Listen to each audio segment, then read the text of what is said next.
I'm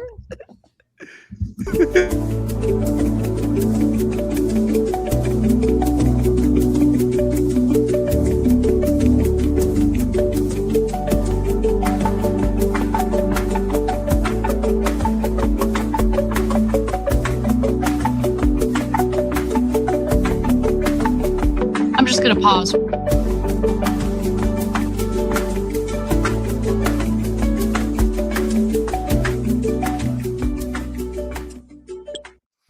Welcome back, ladies and gentlemen, Danksters, Basters, Ravensters. Happy Saturday. Danks loves the names. What's going on, you two? How are you tonight? Everybody loves a name. Hey, we're doing good. We're doing good. Kelly, I am liking that microphone. Look at that thing. Yeah, I mean, you guys, it's a little embarrassing. Sorry, I am out of my element. I came to see my parents for Easter, and I tried to bring my setup. And of course, once I scrambled here, I realized I left my mic. And so anyway. I thought you were about to start selling those, that you had your own brand you were rolling out. Maybe I should try. I'm sure I could find a deal on Temu or something. But no, my mom went to go and she scrambled. I had a stream earlier and she was a saint. She went to go find something at Walmart like 30 miles away because we live in a small, or they live in a very small town. So anyway, she was a trooper. That is very nice of her. Yep. Yeah. So hopefully it sounds okay. I have no clue what it sounds like, but hopefully sounds great. Okay. Yeah, sounds good. It was even on sale. I might need to take some mushrooms to like really enjoy it. Looks like that would trip me out a little bit. No, I'm just kidding. I don't do drugs. I might drink. I'm like trying to decide if I'm gonna. I had this beer and I have it on ice. It's been sitting in my fridge for like 4 weeks. And I said, well, so I don't have to get up, maybe I'll put it on ice just in case. But welcome, everyone. We've got a spectacular show planned for you this evening. This is the They Think You're Stupid podcast on Saturday nights. No, I don't know if Kelly likes it. We were trying to come up with a name, and I kind of like it. I like it, but I don't know. We'll see.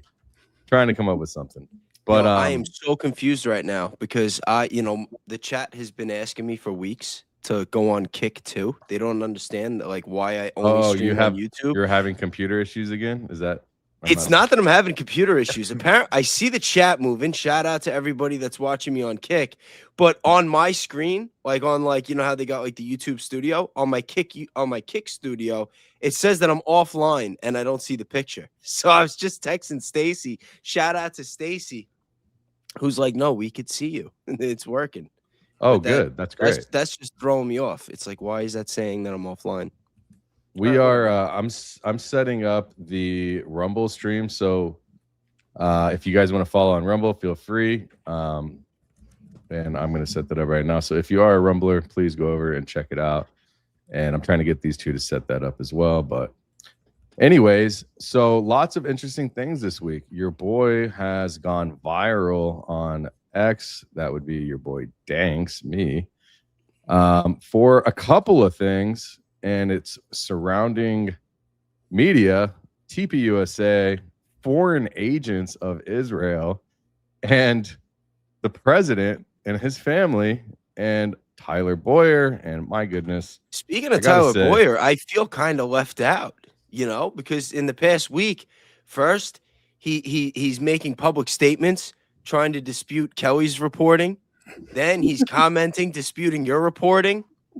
I don't know. Maybe I haven't called him a scumbag enough times. But you know what? I'm not going to lie. I actually spoke to somebody from Turning Point USA. Shout out. You know who you are. I'm not, going to be putting anybody's names out there.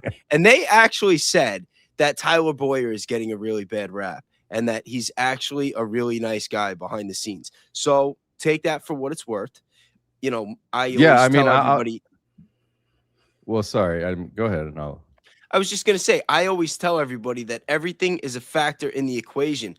And the longer this investigation into Charlie Kirk goes on, the harder and harder it is for me to believe that like everybody's in on offing him. Right. You know what I mean? It's like a lot of these people, like they're already pretty set for life Like, they have generational wealth. It's like, how much money do you need? You know what I mean? So the idea that everybody's behind it, and all I'm saying is I've spoken to a couple people from the inside that they got some questions. They don't see certain individuals that we have thought so far may be implicated in this conspiracy, that they don't think that they would have ever been involved in anything that would have harmed Charlie. So, for the sake of being objective and because of things I said in the past, I'm just always going to be a straight shooter. I'm going to call it like I see it, and that's just what I'm hearing.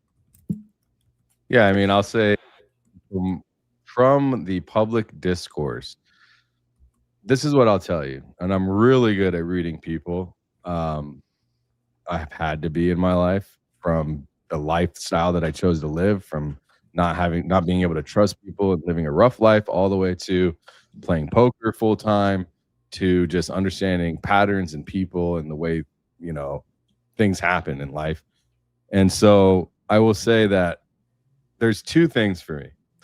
Tyler Bowyer comes off as the kind of guy that the woman or the girl in high school could bring home to her mother, and she would fall head over heels. The mother would fall head over heels for her boyfriend, the story would be Tyler. So say you're like going to take her to prom, Tyler, and you're good at schmoozing the mom and stuff, but I just have a feeling that as soon as you get into that limo, you pull out a bag of weed. I just have a feeling that you're that. And you gotta, I just don't know why, man. I think that because I am like that, you know what I mean? So I can recognize when someone's a schmoozer and has that really nice, soft, tender personality when it needs to be. But I've also heard him say that he's got really big balls and that he calls the shots, and when he didn't know he was being listened to. So I've seen. Well, no. Tyler Bowyer definitely calls the shots. I mean, I'm not going to lie. Up until, Charlie left the board, I never even knew who this guy was. I wasn't following Turning Point. Like, I wasn't following Charlie. Like, you know what I mean? Like, I wouldn't have known. But from all the research that I've done, it seems like he got involved pretty early. He got involved in like 2015, back when Charlie still, I believe, had this thing based in Chicago, and that Tyler was the one that got him to move it to Arizona, and that he was the one calling the shots on certain levels and building things up, and that he did know Erica before Erica met Charlie, and that he had a lot to do with bringing her in. So there's definitely a lot of truths to parts of the conspiracy, but I mean, seeing what's going on now, like the way that they said he was killed and that it was Tyler Robinson, it's like we know that that's basically ruled out. I mean, the 911 tapes didn't match. Like, how many times can we go over this? But between all the hand signals you see on the scene, the 911 tapes don't match. You got God knows how much DNA on that alleged screwdriver that wasn't initially found, but brought up later, on the gun that they said that the dogs didn't find right away, which seems kind of impossible to me. The gun that the parents recognized on TV, even though the picture of the gun that was shown on TV was a Google stock photo and not the actual gun. They have made so many mistakes. They botched this whole cover up so many different ways. And now it really is a question of what exactly are they covering up? We know they're all covering up something, but what are they covering up? Put two little photos just for good throwback memories. As Erica, Tyler, and Netanyahu's son? Well, no, not those, but actually probably one of their first big public appearances. As we tie in Trump, I think this would be fully appropriate as we kick this all off tonight. Danks, if you see that, I'm not able to add it to the stage, but I do have it in the queue for you. Which one? You got two in there. Yeah, you can pick either one. You can pick the first. Oh, that's you here. Okay. Yep. So you guys can't see my mouse, but Erica, you might have seen these photos before. That's Erica. Yes. Erica with her mom, right? And then in Tyler. The coral in the, like, at the top row, the coral. All the way in the back? Dress. Yep. All the way in the back. Yeah. All the way. The only in the one back. wearing like pink with the blonde. Yeah, it's like a hair. coral color with the long blonde hair. And then if you go down like 2 rows, you see this guy in this navy suit, and then go just over one, and Yeah, there's is that Tyler? Bowyer. Yeah, Yep. I see him. Mhm. Holding He's kind of in front of the guy that's next baby. to Erica, right? The one that's in like the black and white looking The guy with the red tie to the, if you're him, it's to Tyler Bowyer, to that guy's left, and Tyler Bowyer is holding a child. Holding a child, small child. Yes. Yep. Yep. Okay. And so there's actually audio that Allegedly Tyler Bowyer. I don't know. No, it unless you is. know. It is. It No, definitely is. that I'm So pretty sure was Tyler, confirmed. That's yeah, not an yes. alleged. And no, in fact, because Tyler had described how Erica supposedly called him up or emailed him.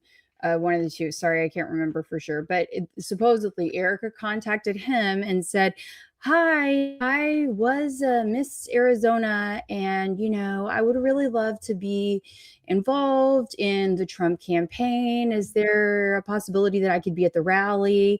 And he says this in a podcast, I believe. There's a recording of all of this, and he says, well, I thought, a beautiful, young lady, Miss Arizona, by all means, let's get her right behind Trump. And so, sure enough, bada bing, bada boom, there she is. So, yeah, there's been a lot of different stories on how she's been introduced to the whole team. Obviously, that probably seems like the most realistic, but then again, we can't forget about her running.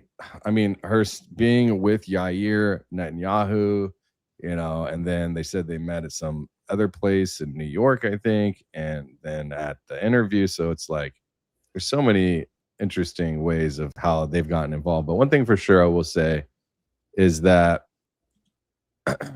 despite, like, if we just take Charlie Kirk out of this for now, my whole situation with Tyler Bowyer, and if you don't know, I made a post, one of them Tyler Bowyer commented on, and he basically said I was just making stuff up, when all of you know, if you know me, I only talk from the documents. That must have made you feel so warm and fuzzy inside. Yeah. Like, yeah, Tyler. Well, it's like, and then when I dropped more receipts, he went silent. Maybe I can bring that up here. So let me, I'll show the post, and then we can just, I don't know, maybe discuss it. So here it is. All right. So let me make sure that this is, I'm on the wrong one. Here we go. Okay. So this post right here says, why did Clock Tower LLC receive $999,000 in donor money? Oh, by the way, I talked about this on my live stream some time ago, and I couldn't figure out the details of this Clock Tower LLC. All right. This was maybe in January, and I had been spending a lot of time from like January to February. And then I made a comment on Baron's stream. I was like, hey, I think I figured out at least more details about this clock tower. And apparently Baron Coleman had also figured some stuff out too.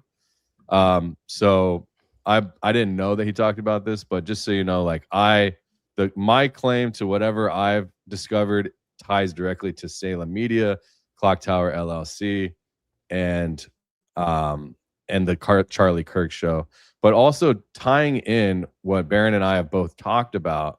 And see, like, I like to give credit where even if I didn't know someone covered it and I know they had later, I still want to give that person credit. I've seen people, even as of recently, take all the work that I did about Salem Media and make posts as if it was their own research, which, that's on you. It's fine. I'm not going to gripe about it. The only important thing is that somebody's talking about it. That's really all I care about.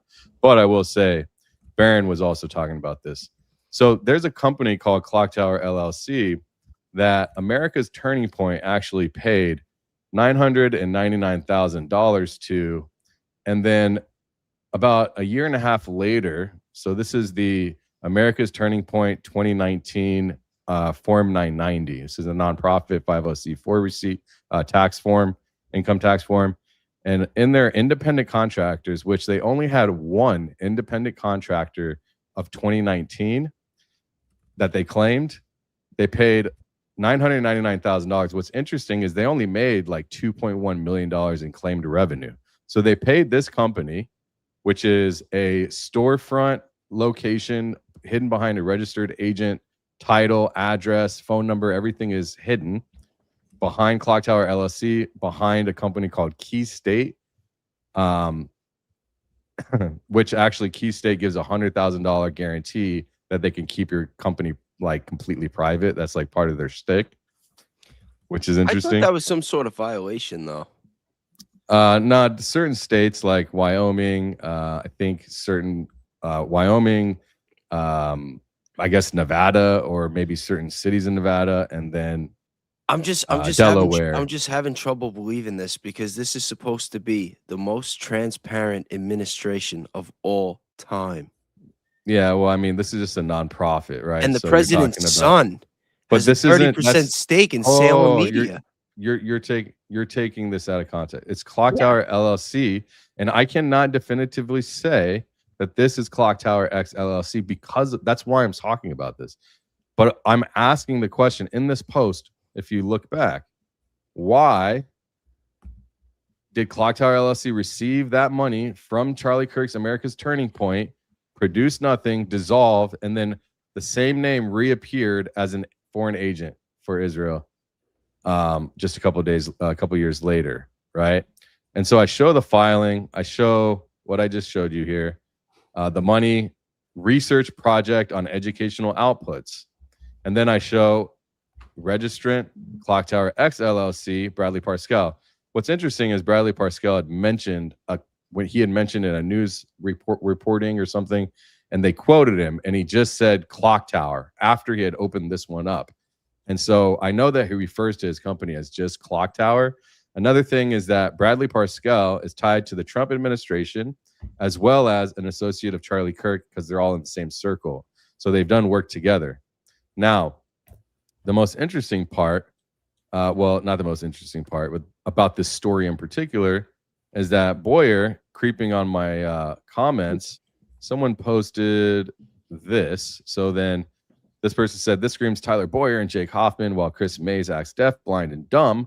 One would assume, almost assume she gets a nice incentive. And then they're talking about the fraudulent schemes and how, okay, if you know, Tyler Bowyer was federally pardoned by Trump.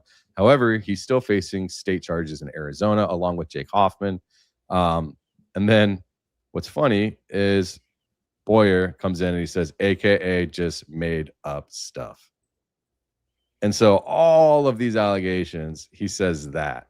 And what's funny is it's got 19,000 views and it has 1 like, 52 comments just destroying him. But I came in and I said made up, and then I reset everything. Okay. And then I also said, and Turning Point already has a documented history funding Israeli programs. The Experience Israel program, ring a bell? Which part is made up, Tyler? Is this made up too? So then I bring more receipts. Experience Israel program, the region of Israel, twice, Israel, Switzerland, and it shows money here as grants from Turning Point USA Incorporated. So he's nowhere to be found. He got lost and couldn't find his way back to the comment section, unfortunately. And this is... Maybe we should call him. I'm sure we can reach him somehow. I mean, I'm open to talking to him, Tyler, if you're watching this, or if somebody wants to have you reach out, or if somebody is allowed to give me his number, then fine, I'm open to it. But yeah, I mean, again, I'm not here to paint anybody the bad guy, but I am just asking questions. And it might come across as kind of brash, but it's kind of serious. You know what I mean? You're giving almost half, not you, because, well, maybe you were the COO at the time of the head program, TPUSA, which makes you the chief operator. Also, didn't Trump give him a pardon at some point? Yeah, I just mentioned that, right? So he gave him a federal pardon. Yeah. For the stuff that he's under indictment still in Arizona. Right. Yeah. And I wasn't trying to take anything out of context before. I was really just being sarcastic, because when you really start breaking this down and going through the weeds, it's all very connected. It's all very connected. It's very incestuous. This whole situation with Brad Parscale, his history with Trump. He's been working with Trump since the early 2010s. He was actually working, I believe, right under Jared Kushner during his time working on Trump's campaign, if I'm not mistaken. And then you see all the connections with Tyler Bowyer and Turning Point, and how the Charlie Kirk show was getting distributed by Salem Media. And then well, let's talk about that, because I don't know if everyone's seen that. We've been talking about it all week, but there's a lot of people maybe haven't seen. So do you have the list? Can we pull up the whole list of different? I have this one, and then I have a longer people list that are getting distributed or affiliated with Salem Media, so that they can see just how much influence they have. Yeah. First, let me explain this. Can I ask one question though, back on the clock tower thing? So clock tower, it dissolved. Was that right? It dissolved as one. Yeah, I think they stopped paying their registration fee or something. I believe that's the case. I have to pull up the document again, but yeah, they're not paying their formal registration, I believe. And what year was that? Do you recall? 2022, I think. Okay. And then in 2025, you had the arrival of Clock Tower X LLC in August, registered September 18th as a foreign agent. Got it. Okay. Cool. Yeah, 8 days after Charlie Kirk was assassinated, right? And so there was nothing in that 23, 24, 25 that we know of? I looked through, and what regards are you asking? Well, I mean, like, what do you think, like, they would have been sending that money to? Like, I mean, would it have been what would Clock Tower's purpose have been? Well, I don't know, because Clock Tower was only 2 months. It's been a few months since I looked through all the files again, because this is I've known about this stuff, right? So this is all just in my data set, and I decided to post it because I found the connection of Salem Media, right? But I believe that was the only time Clock Tower LLC was ever in any of the anything at all. Clock Tower LLC. So what's strange about it is they received they received $1 million, damn near 1,000 shy of $1 million, and then there's no reporting. They're a hidden company behind a company that specializes in hiding tax information on a entity, right? And all of the private information. And you said that it was a massive amount of their budget, of the TPUSA budget too. Income. Right? Yeah. The actual income of America's Turning Point, I think it was like 2.1 million they claimed, and they gave them 999,000 that year. So like 48%, 48.5%. Seems bizarre. And then like 2 years later, they closed down. They closed their doors. And then 2.5 years, 3 years later, a foreign agent opens up with a person that's connected to them that happens to actually be oh shoot, I think I might have had a revelation. What year did Salem Media sign what year did Salem Media bring on Charlie Kirk's show? There we go. Wasn't that 2020? Or was it before that? No, I think it was later. It was 2020. It was 2020. Yeah, 2020. You could have just asked me, Danks. Yeah, so what if... I just wanted to make sure. So what if they... And then they closed the deal with Don Jr. in just this past April. So what year... Okay, so what year did Salem Media Network start operating in conservative media? They've been around for decades. I think they've been the 70s, yeah. But I wonder 74. when they started getting involved in podcasting and like these high profile conservative voices, because recent developments launched Salem News Channel, a 24/7 conservative news television network. I feel like what if on the COVID, back end, hold on, what if on the back end they were using that money to buy some, this is totally just conjecture, but what if they were using that money to buy a stake in something in Clock Tower X LLC? I don't know. See, that's the thing, is like, we would have to see, like, get the minutes. It is a nonprofit. Like, we should be able to have access to this information because we actually pay for those taxes. So the thing is, why all of this is being talked about, right? Why are we talking about all this? Because on my website, AmericansForTransparency.org. I was doing some more digging because I was just something wasn't sitting with me about. I still haven't figured out, even today, I haven't figured out what Clock Tower LLC is and why they took $1 million from Turning Point USA's entity. Right. So, and I've posted a bunch of times. It just happened to be because I attached another clock tower that's ran by a foreign agent that runs all of these conservative media networks. So it'd be better if I just read the post, because this will make it streamlined for me instead of just rambling. So this is the post that went viral. It's got 740,000 views. I have another one that's done almost 500,000. So it was back to back. So essentially, did you know that the Charlie Kirk show, remember, we just said as of 2020, right? Salem Media Group officially brought on Charlie Kirk in 2020. All right. And they actually were the #1 broadcasted show.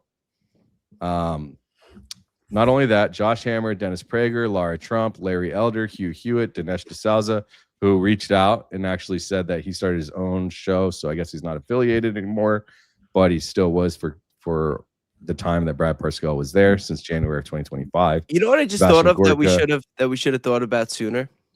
What? Why did he feel the need to rush to tell you that, hey, I'm not really affiliated with them, I started my own thing? Like, what does he know about Salem Media and what's going on that he did not want to be affiliated or connected with? Yeah, I mean, we could show that post. I think I bookmarked it. Because if there's nothing sketchy going on, if there's nothing shady going on, or any type of illicit activity, why would he care if his name is connected to it or not? He would only feel the need to publicly, disconnect if he had a reason, no? Sometimes he just chimes in, sometimes he just wants to say a little something. He didn't say anything of substance. Let me see. I'm just asking. I don't, He didn't say anything of substance, right? He didn't provide any evidence. He didn't really, attempt to. No. All he actually was kind of like, yo, what's your deal, man? Like, I'm not with them anymore. Yeah. And so I kind of went a little hard at him, which whatever. Like, I don't feel bad about any of these scumbags, because honestly, they're all using the same propaganda, Zionist talking points, rapture bullshit to make Christians believe that that is the reality of the Christianity, which it's not. It's all bullshit. And when you're part of that crew, you get nothing from me. So right here, he said, just for accuracy, you might want to remove my name from your list. I started a new weekly show this year that is not part of Salem. I have no current projects that are associated with Salem. And I just lit him up again. I mean, I just said, basically, I asked him questions. Actually, to be fair, I asked him questions. I ask everybody questions. The way I light people up is I ask questions, but they can't respond. You see? So I put people in positions that, because I really need to know these questions, the answers to them, in order to find out their positioning. And when they don't answer, it tells me everything I need to know. So whether you answer or not, I get what I want, right? So basically I said, did you not know your network, the chief strategy officer, was a registered foreign agent for Israel? Or did you know and leave without telling a single person who trusted you? Because those are very different things. And your audience deserves an answer, not an exit strategy. Why did you really leave? And basically, I also asked a variety of similar questions. And, there was, I think he commented again, I don't think you have a clue how these things work. I did a podcast until 2025 in which I contributed the content with 100% editorial control, and Salem sold the ads.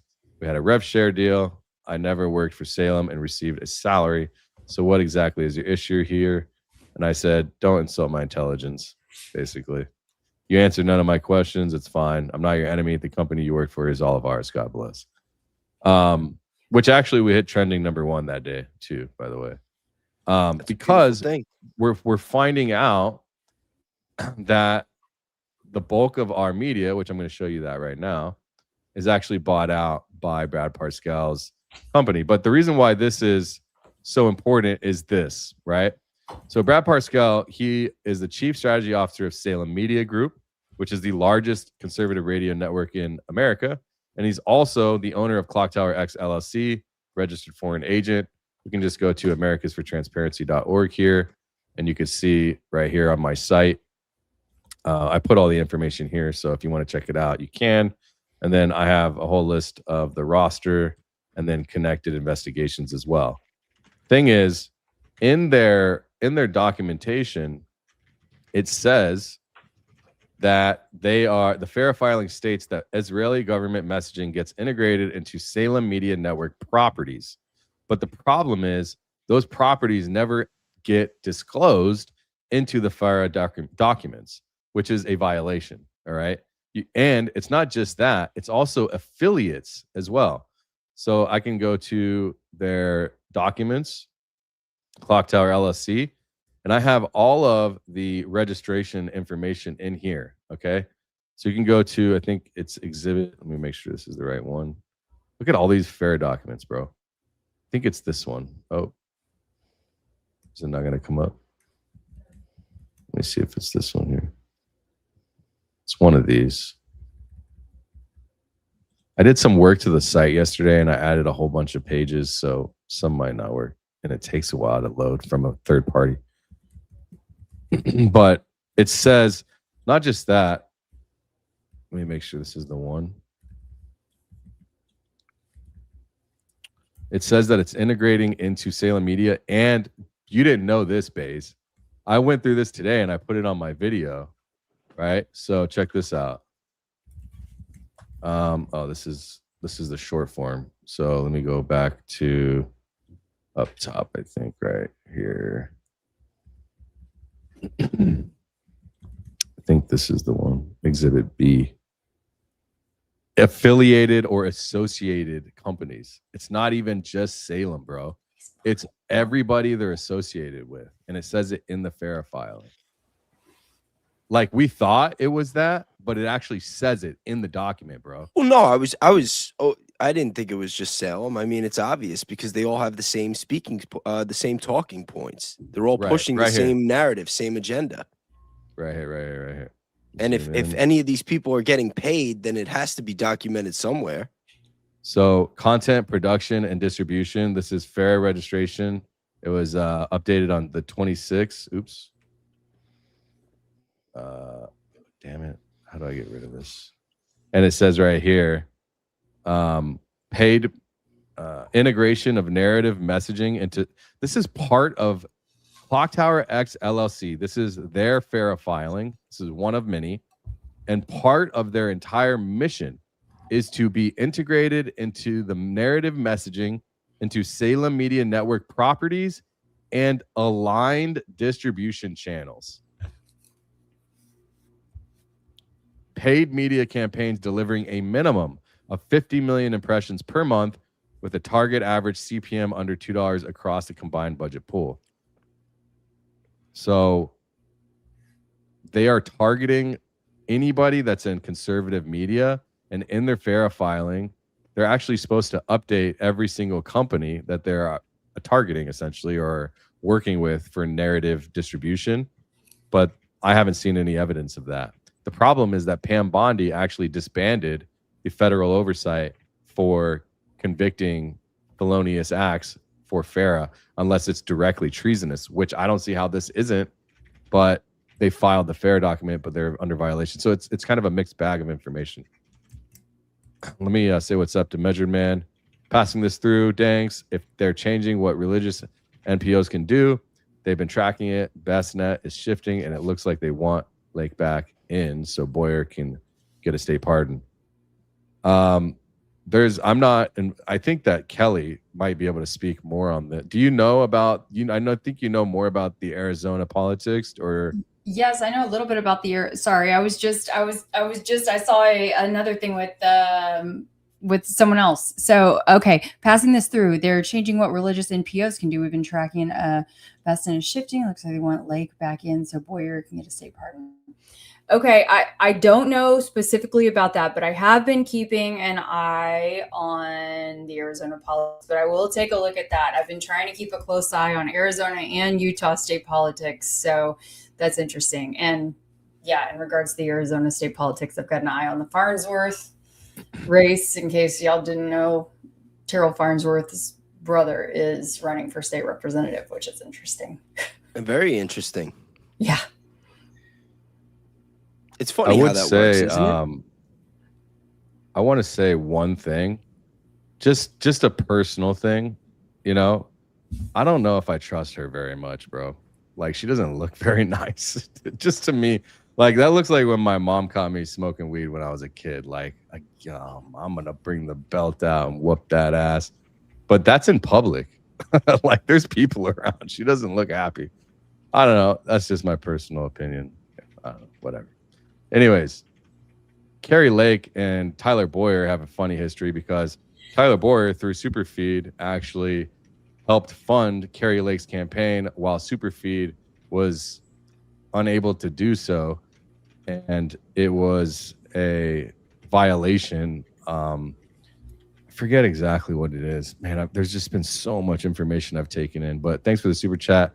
10 Keli Rabon memberships from Roger Lane. That's a beautiful thing. Thank you, Roger. So kind of you. Really, really appreciate it. Do you have any membership stuff that you do on a regular basis, or you're working towards it all? I am working toward that. You know, we did that members stream a few weeks ago, which was super fun, and I need to get into a regular habit of doing some of those, and maybe even, you know, just doing some like kind of research with me kind of things, you know, and let people in on the things that like aren't fully cooked yet, but we can like work through things together, some kind of behind the curtain stuff. Maybe that would be cool. But y'all feel free to let me know what you'd like to see. But I appreciate your support either way. Don't ask that. You know what they're gonna ask to see. What are they? Don't make me bring that picture up of that girl. Oh my god! Oh my goodness! I want to play something so bad, but I can't. I think no. We told him no. All right. I'll share it in the Discord. It doesn't. I shared it in the Discord. Actually, I told it. Danks, you just can't help yourself, bro. I can't, bro. It's too good. What's up? Against my better judgment. Hi, Dankster and Keli in chat. What's up, girl? Good to see you. Thanks for the super chat. Hopefully, we'll get to chat tomorrow morning. Death Queef 69, just straight Death Queef in it. Can we touch on Stardust Solutions at some point tonight? We might be able to if we can get there. Sounds like Keli looked at me like, Danks, that might be your department. Mm-hmm. What we can do is maybe this. They were talking about my microphone or something. I've seen a lot of people asking about my microphone, and I am out of my normal element tonight. So this is a microphone that was just purchased a couple of hours ago at Walmart because I'm at my parents' and I forgot my mic. So no, this is not a bong. This is not a kaleidoscope. This is not just, I don't know, some fun random toy. It's the mic. And I don't know how to make the rainbow effect turn off. So sorry. Well, what's funny is that the rainbow effect might actually be nil because of this operation that I mean, so basically it's a sunlight reflected deterrent that they're like an aerosol injection that they're spreading in the atmosphere, and I'm sure you probably heard of that, right? So trying to they've got ties with all kinds of different organizations, and they're basically a geoengineering company. It's not exciting, I'll tell you that. It's not exciting in the way that, I mean, like, it's bullshit. But anyways, that's been kind of my week. I think I've been kind of just going harder on that. There's a lot of stuff revolving that circle. So, I did drop a clips channel as well. So you could just type in Danks Clips and find it. and I'll be doing shorts on that. But yeah. Yeah, my shorts channel, it was supposed to get going like 2 weeks ago. I've been so backed up on everything. My shorts channel is coming, but I do have one announcement. Anybody who was in my members only show yesterday knows that I was talking about rolling out the merch. I actually gave away a lot of merch yesterday, and the shipments came in the mail today, and they are going to be pressed and shipped out either Monday or Tuesday, the latest. So if you were in my show yesterday and you sent the email, you guys could expect your hoodies. Yeah, he had to get a loan from Citibank to get these shirts out to you guys. So be thankful. No, they were no, most of them were sponsored by Stacy. Shout out to Stacy. That was actually very awesome. Amazing. Yes. I am just kidding. Hey, look, you got kick comments coming through, bro. Yeah. What's up, bro? That's sick, bro. I like the K. Like me some K. So let's show the full entity breakdown. That went over a lot of people's heads. Thanks. It's okay. It's good. It's not every day. That's for the best. So here is the full breakdown of people. Oh, by the way, what's another thing? This is like a bottomless pit of information. This Salem Media, Donald Trump Jr. and Laura Trump own a significant stake of Salem Media as well.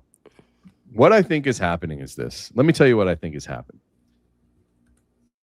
They take money that's either donor money or tax money. They wrap it as foreign aid. They send it to Israel. The Israeli Ministry of Foreign Affairs wraps that money as foreign aid, sends it back to the United States through FARA documented LLCs and other non-documented companies, maybe Canary Mission, maybe ADL, other things like that. And then what they do is, I have a feeling that they're siphoning it back in through Clock Tower LLC and then distributing the money out to all of these conservative media speakers. And they're literally laundering that's what it's just a guess. I'm just talking shit here as a comedian, dumb comedian. That's it. On stage, is that they're literally just recycling the money, donor money, tax money, over and over again, and then they're disseminating it out to people that are spilling out their narrative. That's what I think is happening. But isn't this similar? And we actually had this conversation on the phone before we started the stream. This reminds me a lot of what they were saying was going on with foreign aid to USAID. And shout out to Mike Benz. I believe he did a lot of investigating and reporting on that case, where what they do is they collect the tax dollars, they package it up and send it out to these countries under the guise of foreign aid. And then, deals get made behind the scenes and it just ends up getting kicked back. And before you know it, some of these politicians that are supposed to be making a couple $100,000 a year, within a decade or so, they're worth $100 million. And everyone says, well, how did that happen? And then you look at the legislation that these people pass and the types of deals that they're responsible for, where millions and in a lot of cases, billions of dollars get sent to under the guise of foreign aid. And I've spoken to some people. I'm not going to, I'm not going to say names, only because I don't know if they're working on stories where they're going to break the news themselves. But, I've been talking to a lot of people behind the scenes, and I've gotten like confirmation pretty much about certain cases with some countries, especially in like South America, where the US is giving millions and billions of dollars. That's nothing's really getting done. And then all of a sudden in comes China, and they're working on, creating new water supplies, getting clean water and different agricultural projects and actual housing. Like how often do we hear, especially Democrats, talk about affordable housing? And then you see all these construction deals. And I don't mean to like single out Democrats, because Republicans, Democrats, I see it as two wings, one bird. I think that they're all scumbags. But you always hear talks about like affordable housing and they're going to do this and infrastructure. And it's just all bullshit. It's all just everything that's getting. Oh, I'm sorry. I'm like getting tongue tied right now. But they have all these projects where all these tax dollars get filled into, and they're spending so much money and nothing is getting done. Oh, I mean, yeah, there's a lot of stuff getting done. They're taking all the money is going to everybody else. They're getting everything done for themselves. That's the thing, which might lead us into the next conversation I really want to talk about this. I saw this right before we went live, and I bookmarked it. Let me bring this up real quick. We will at least watch a big portion of it. Let me bring this up because I think this is important. Shout out to Black Scout Survival. He does great things on YouTube. And, you know, sometimes I see him as a little bit of a fear. What do they call that? Fearmonger. Fearmonger. So when he opens this up, you'll get why I say that. Do we have audio? Let me make sure I'm not pulling a Baron. Okay. It's so funny how that's like. Let me say this real clear. If even half of what I'm about to tell you right now is true. I mean, he comes in hot. You know what I mean? Like, hold on. Let me say this real clear. But he's serious. But we have to take this seriously, what he's going to say. Even half of what I'm about to tell you right now is true. We are not monitoring a situation anymore. We are watching the opening phase of a major escalation. We have that U.S. fighter jet that was down inside Iran. Reports that the pilot may have been captured. Massive U.S. airlift are underway right now. Iran is claiming new air defense systems, and Donald Trump just dropped a 48-hour warning. This is not normal, and this is how wars escalate. Okay, let's start off with the trigger point about the U.S. F-15E Strike Eagle that was shot down over Iran. Now, the interesting thing is that there's been mum's the word, okay? Haven't confirmed anything from our side. No statement, no denial, nothing. And when you see silence like that, especially in a situation this serious, that usually means one of two things. One, and I didn't mean that in a bad way. I watch Black Scout Survival all the time. I think he does great work, some of the most important in the space. So don't take that as a bad thing.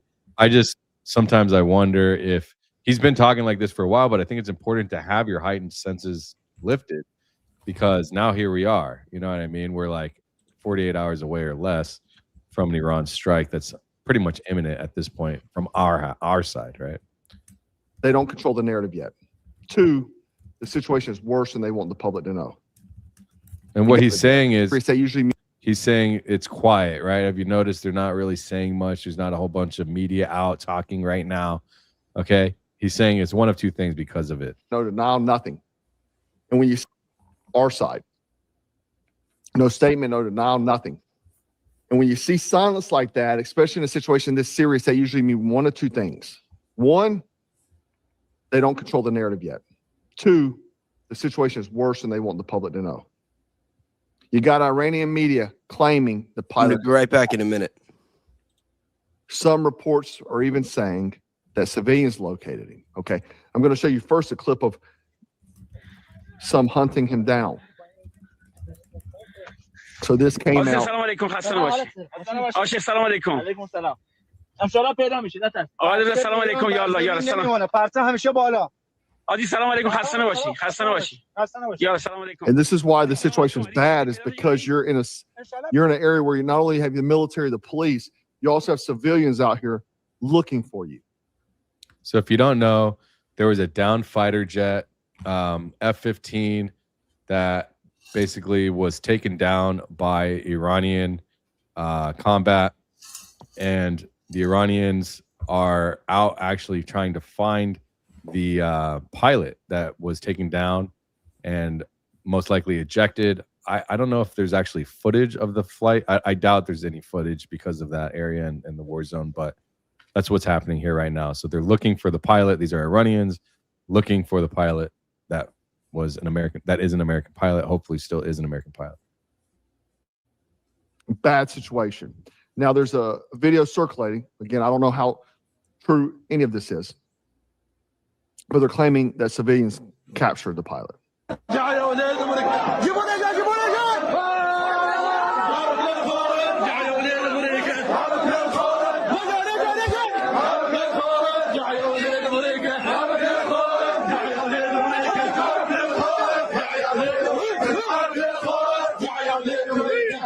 So they're claiming that civilians captured him, they located him, and he was handed over to IRGC intelligence. Again, unconfirmed, but this is the problem. There's too much smoke right now. What I said about smoke.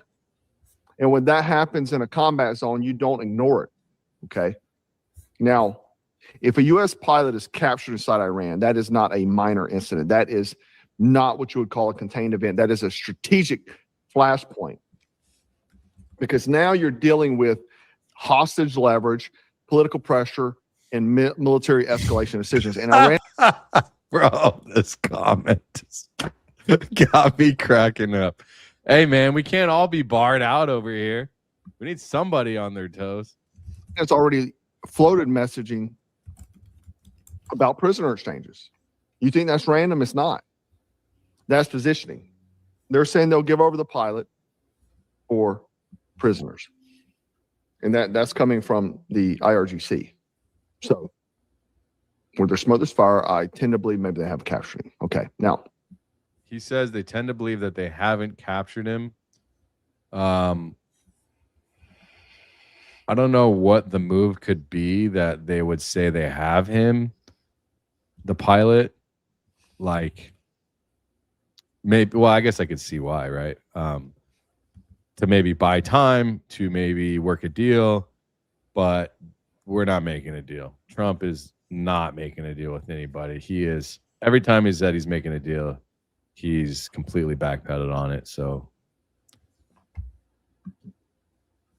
Trump is given, if you stack that on top of this, Donald Trump's post this 48 hours before all hell will rain down on them. That's not subtle. That's not diplomatic. That is a deadline. And historically, when you see language like that, it means decision point has already been made. You're just watching the clock run out is what that usually means. Now, you got another piece, and a lot of people are ignoring this, but the former Army Chief of Staff, General Randy George, who just got removed under Pete Hegseth, they're circulating statements attributed to him suggesting that a madman is about to take control of military direction and that things could escalate fast and well out of control. Now, whether that's word for word or not, I don't know. That's just what is circulating. The sentiment matters, though, because when top-level leadership starts fracturing or signaling instability, that's when bad decisions get made, and they get made fast. Now, let's talk about what we're seeing in the sky. You see these tracker images that's been going around? That's not normal traffic. You're looking at C-17 Glowmasters. You're looking at KC-135s, refueling tankers. That combination matters because C-17s don't move for show. They carry troops, armored vehicles, artillery, and heavy logistics. And the tankers, that means long-range sustained deployment. This isn't rotation. This is what you would call build-up for sure. So, force projection. Now, here's where things get dangerous. Iran is claiming new defense missile systems, advanced passive infrared detection. Okay. Oh, and going back to the 48 hours, Iran already rejected that deal. They said no. They're going to keep the Hormuz Strait closed. Anyway, so let me talk about this advanced infrared detection system. This is what they're saying. I'm going to actually play this clip and then I'll go discuss it further. Colonel Gagne, what does this mean for U.S. jet strikes and other aerial missions moving forward? That the skies are not as safe as they perhaps presumed. My guess is that this was daytime. My guess is that that the Iranians used what's called infrared. So they used detection that's passive, that used heat differences. The president did say that their radars rolled down, and so he probably can claim that legitimately, but the fact that there are still anti-aircraft kinds of capabilities that are based on heat temperature differences that can identify aircraft and still target aircraft. So let me break it down. Okay. Passive infrared systems don't emit signals. They don't ping radar. They don't give away their position. They just listen, watch, heat signatures. That means harder to detect, harder to jam, and harder to counter. So when you hear we control the airspace, but aircraft are still getting hit, that tells you something real quick. Either their defenses weren't fully neutralized or they rebuilt them faster than expected. And Neither of those are good. Okay. Now you stack on top of all that. This is what we got right now. We got, F-15s down, A-10s down, H-860s down, and then this Chinook that got put down. Let me put. Holy shit. They took down an A-10? My goodness, bro. That's a fast plane. It's a small, it's well, I shouldn't talk like I know, but I only know because I've flown it on like Microsoft Flight Simulator. Right there. Brayden should be in here. My 10-year-old, he's like an expert on all the planes. He does flight sims like every single day. He knows all the planes. I mean, I obviously F-15 high-end military aircraft, but also it's an older generation, right? These are the planes that we were given to Qatar, actually, which is crazy. I'm already looking into the FARA documents of Qatar as well. But think about it. We've already had 4 F-15s down, an A-10, 2 tankers, an E-3. And then we have had all of these drones destroyed. Right. So what is this? This is a bunch, right? And then this Chinook that got put down. Let me put the photos up for you. These images came through. Oh my goodness. And remember, I believe Iran's entire defense budget is $10 billion a year. Yeah. And Trump is trying to do. I pulled up the list yesterday. Actually, wait, were you on the stream with me when I did that? When I pulled up the list of all the cuts that Trump and the White House are proposing. Oh, let me see if I still have that. I can pull that up. It's I saw an X post. They're proposing a $1.5 trillion defense budget for next year, and they are gutting all the benefits that the American taxpayers get. My goodness, bro. Let me address some of these. We got a couple more chats here.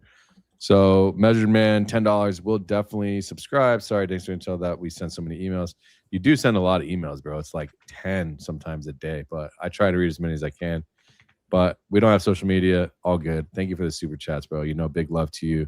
Thanks a bunch, bro. 0070 Salem Media 2025 annual report came out recently. Yeah, so the market's been disseminating their annual reports. There's quarterly reports, stuff like that. So that's good to know. I'll have to go check it out. I did the math. It turned out the junior deal, Trump Jr., was like 3.5% ownership. Before his deal, it's Waterstone, who took 47%. Board vote takeover happened in August at Salem. Hostile or not, I don't know. Thanks for the very big super chat, by the way. Big thanks to you. I appreciate it. So 3.5%.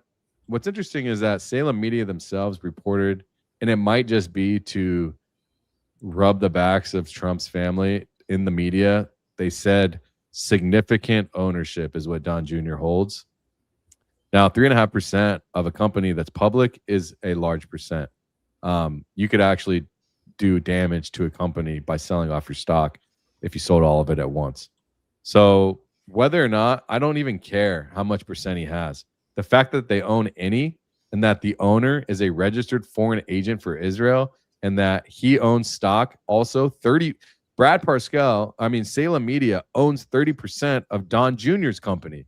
So they're business married. They have a business relationship. All right. They own each other's companies. And the chief strategy officer is a registered foreign agent whose entire mission with Salem and aligned properties is to disseminate Israel pro messaging. So what side do you think that puts Don Jr. on? If he owns a company that he bought into, knowing that the chief strategy officer was already in the works of opening up Clock Tower X LLC, which happened 8 months later, and then filed a registration for a foreign agent. That happened while Trump Jr. was already a stake ownership, and Laura Trump. So all the other stuff, you have to realize that the president's family owns stake in a company that's giving out information on behalf of a foreign country. They're receiving money for this. All right. That's how this works. That's why you hear all of the same people talking the same shit. All of them. Ben Shapiro, Dennis Prager, PragerU. I mean, all of them. Laura Trump. She has her own network show on their network. All right. Charlie Kirk show is their #1 show. That's why all of a sudden you see Andrew Colvett coming out talking about the war. Like, what are like, I guess Eric, I guess somebody should probably, right? But pro-war, right? I think somebody sent a post, if I could find it. I don't think I saw it on X. I saw someone send a picture of it, but if I can find Andrew Colvett, literally, they're all talking the same garbage, bro. I'm so sick of this shit.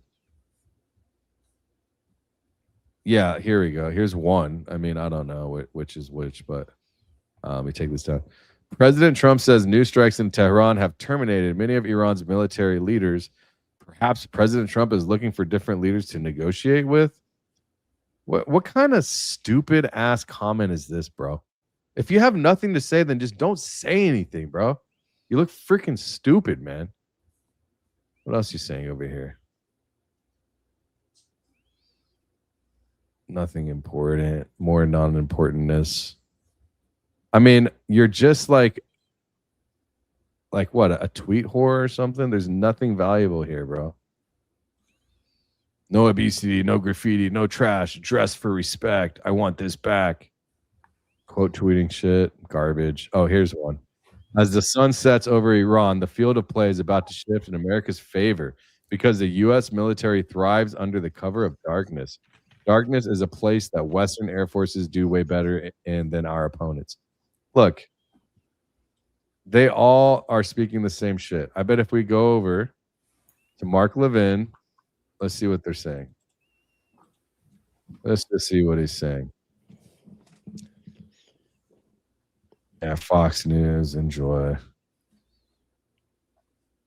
I'm surprised I don't see anything. Oh, Newscomb is a moron. See, they have nothing valuable to say. So they just resort to lying and talking shit. That's it. Usually some kind of insult. It's an insult. Why don't here, look, here's some more. These fools are such a waste of time. People should stop watching these truly stupid and moronic podcasts with the conspiracy nuts, know nothings, bigots, race.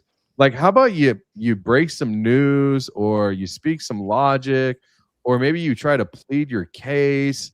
But no, guess what? Yeah.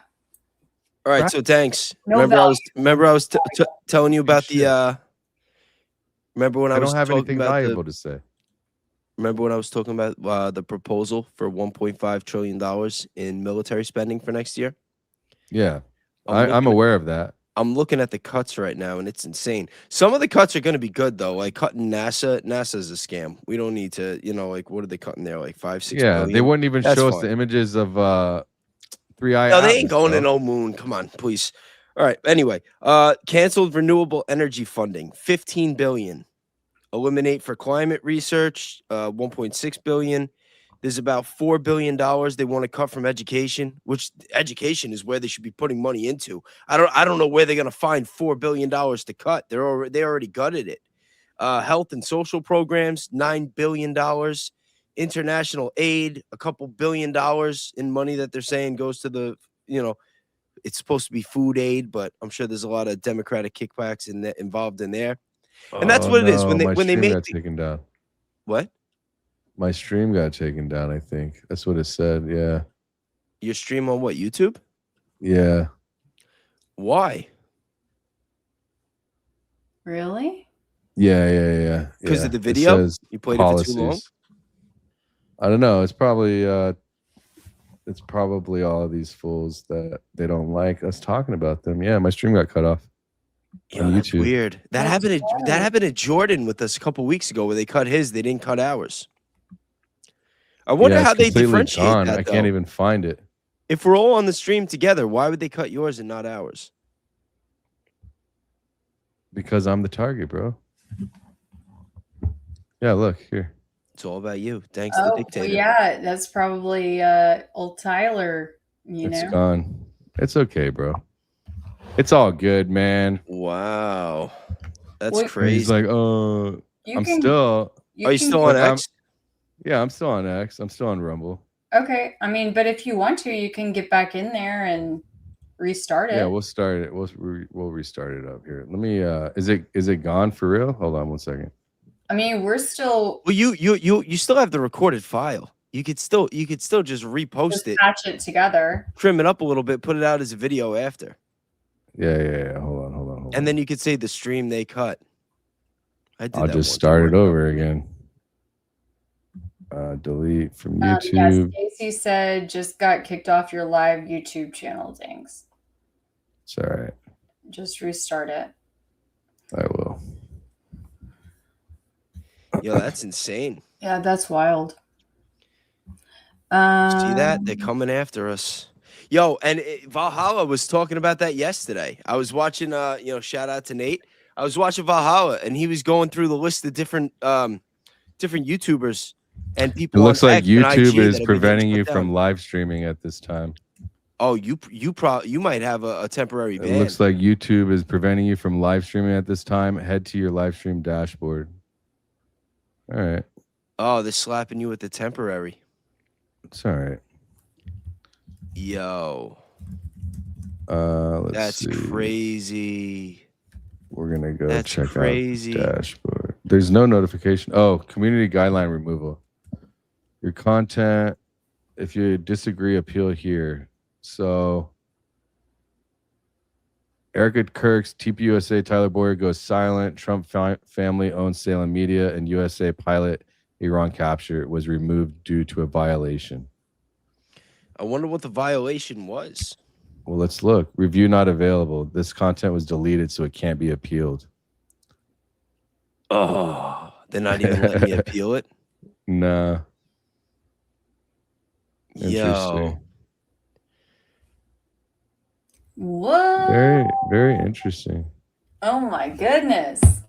Hey. Yeah, look. Hey. Jesse right now. Tell him what happened. Yeah, let's do that. Okay. All right. Well, okay, while you're working on that, Keli, take over for a second. Okay, yeah. I was gonna kind of riff off of the topic actually. And yeah, so when you had shared about all of that earlier in the week, when I retweeted it, I had said, what about, I was thinking about the book being published, and what about the publishing company behind that? And I had remembered that it was published by Donald Trump Jr. and Sergio Gore. Okay.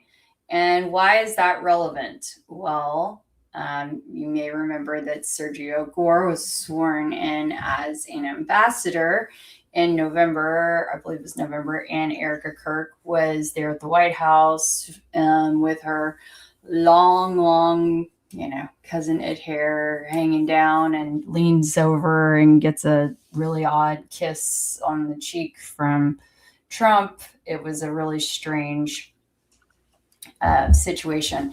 So I'm going to read to you guys a little bit of history here. Okay. Winning Team Publishing was co-founded in 2021 by Sergio Gore and Donald Trump Jr. Gore, born Sergei Gorkovsky, began working for Trump Jr. as a consultant and book publishing manager, which led to the founding of the company. As for the ambassador piece, Trump nominated Gore as the ambassador to India and special envoy for South Central Asian affairs, and he was sworn in on November 10th, 2025. He had previously served as director for the White House Presidential Personnel Office. So one notable detail, this was very interesting to me, you guys. Gore led the loyalty testing operation for government positions ahead of Trump's second term. Whoa. Sorry, I'm trying to get my Rumble stream started. If you guys want, come on X and hang out and watch me over here if you guys want.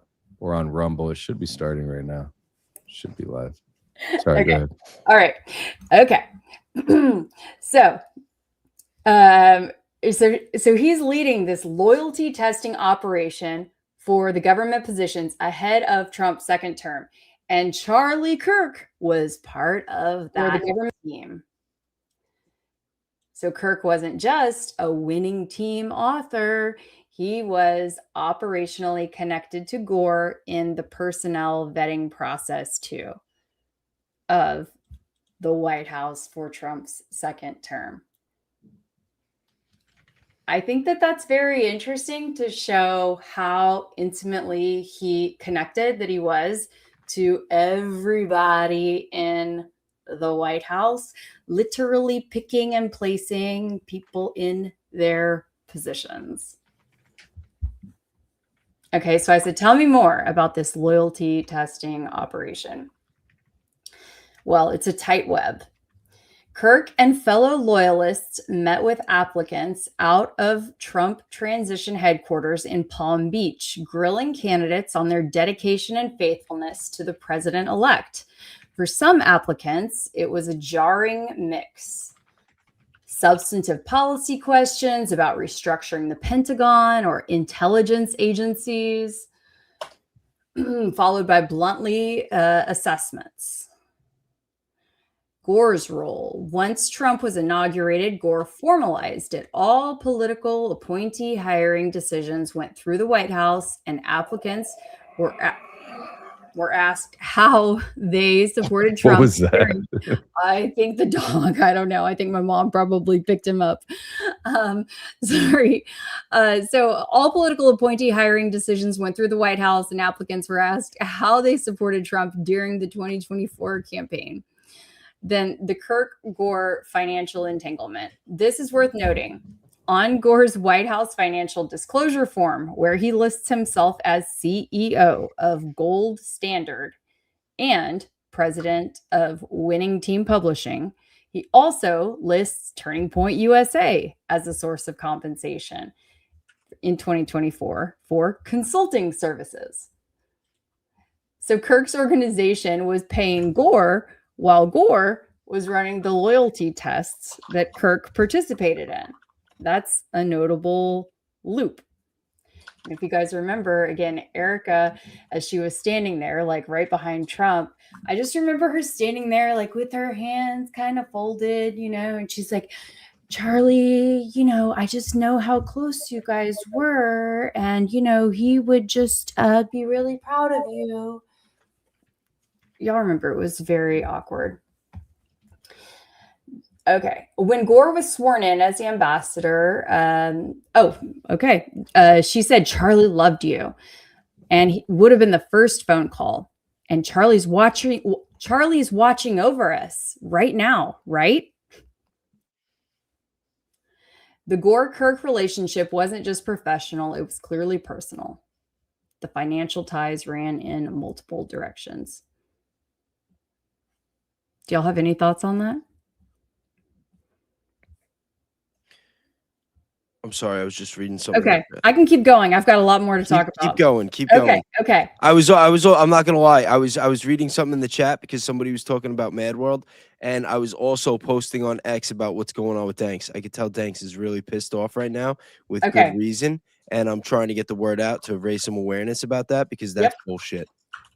It is total bullshit. All right, I'll keep going with my story time.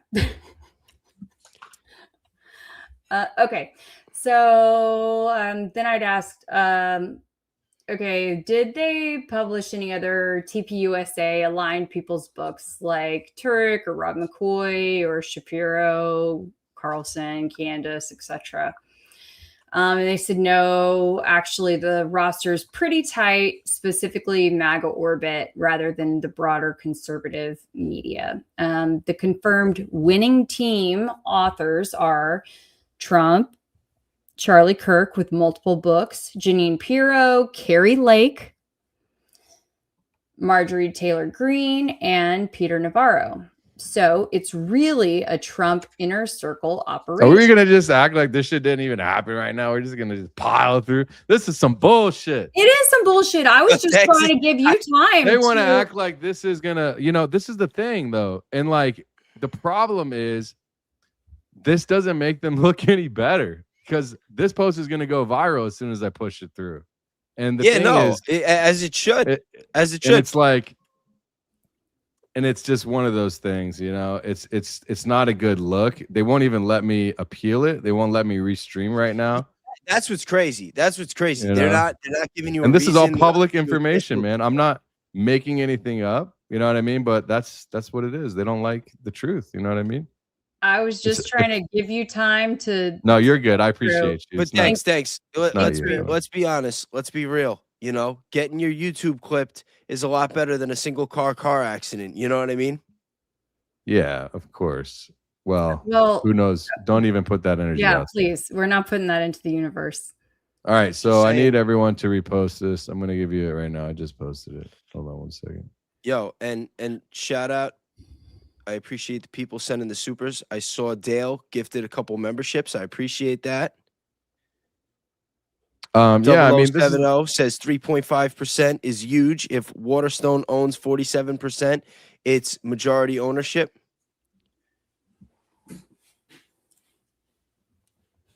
here it Double O is. then said January 11th, Mike Gallagher show, minute 8:30. They did something to my StreamYard. I can't even comment.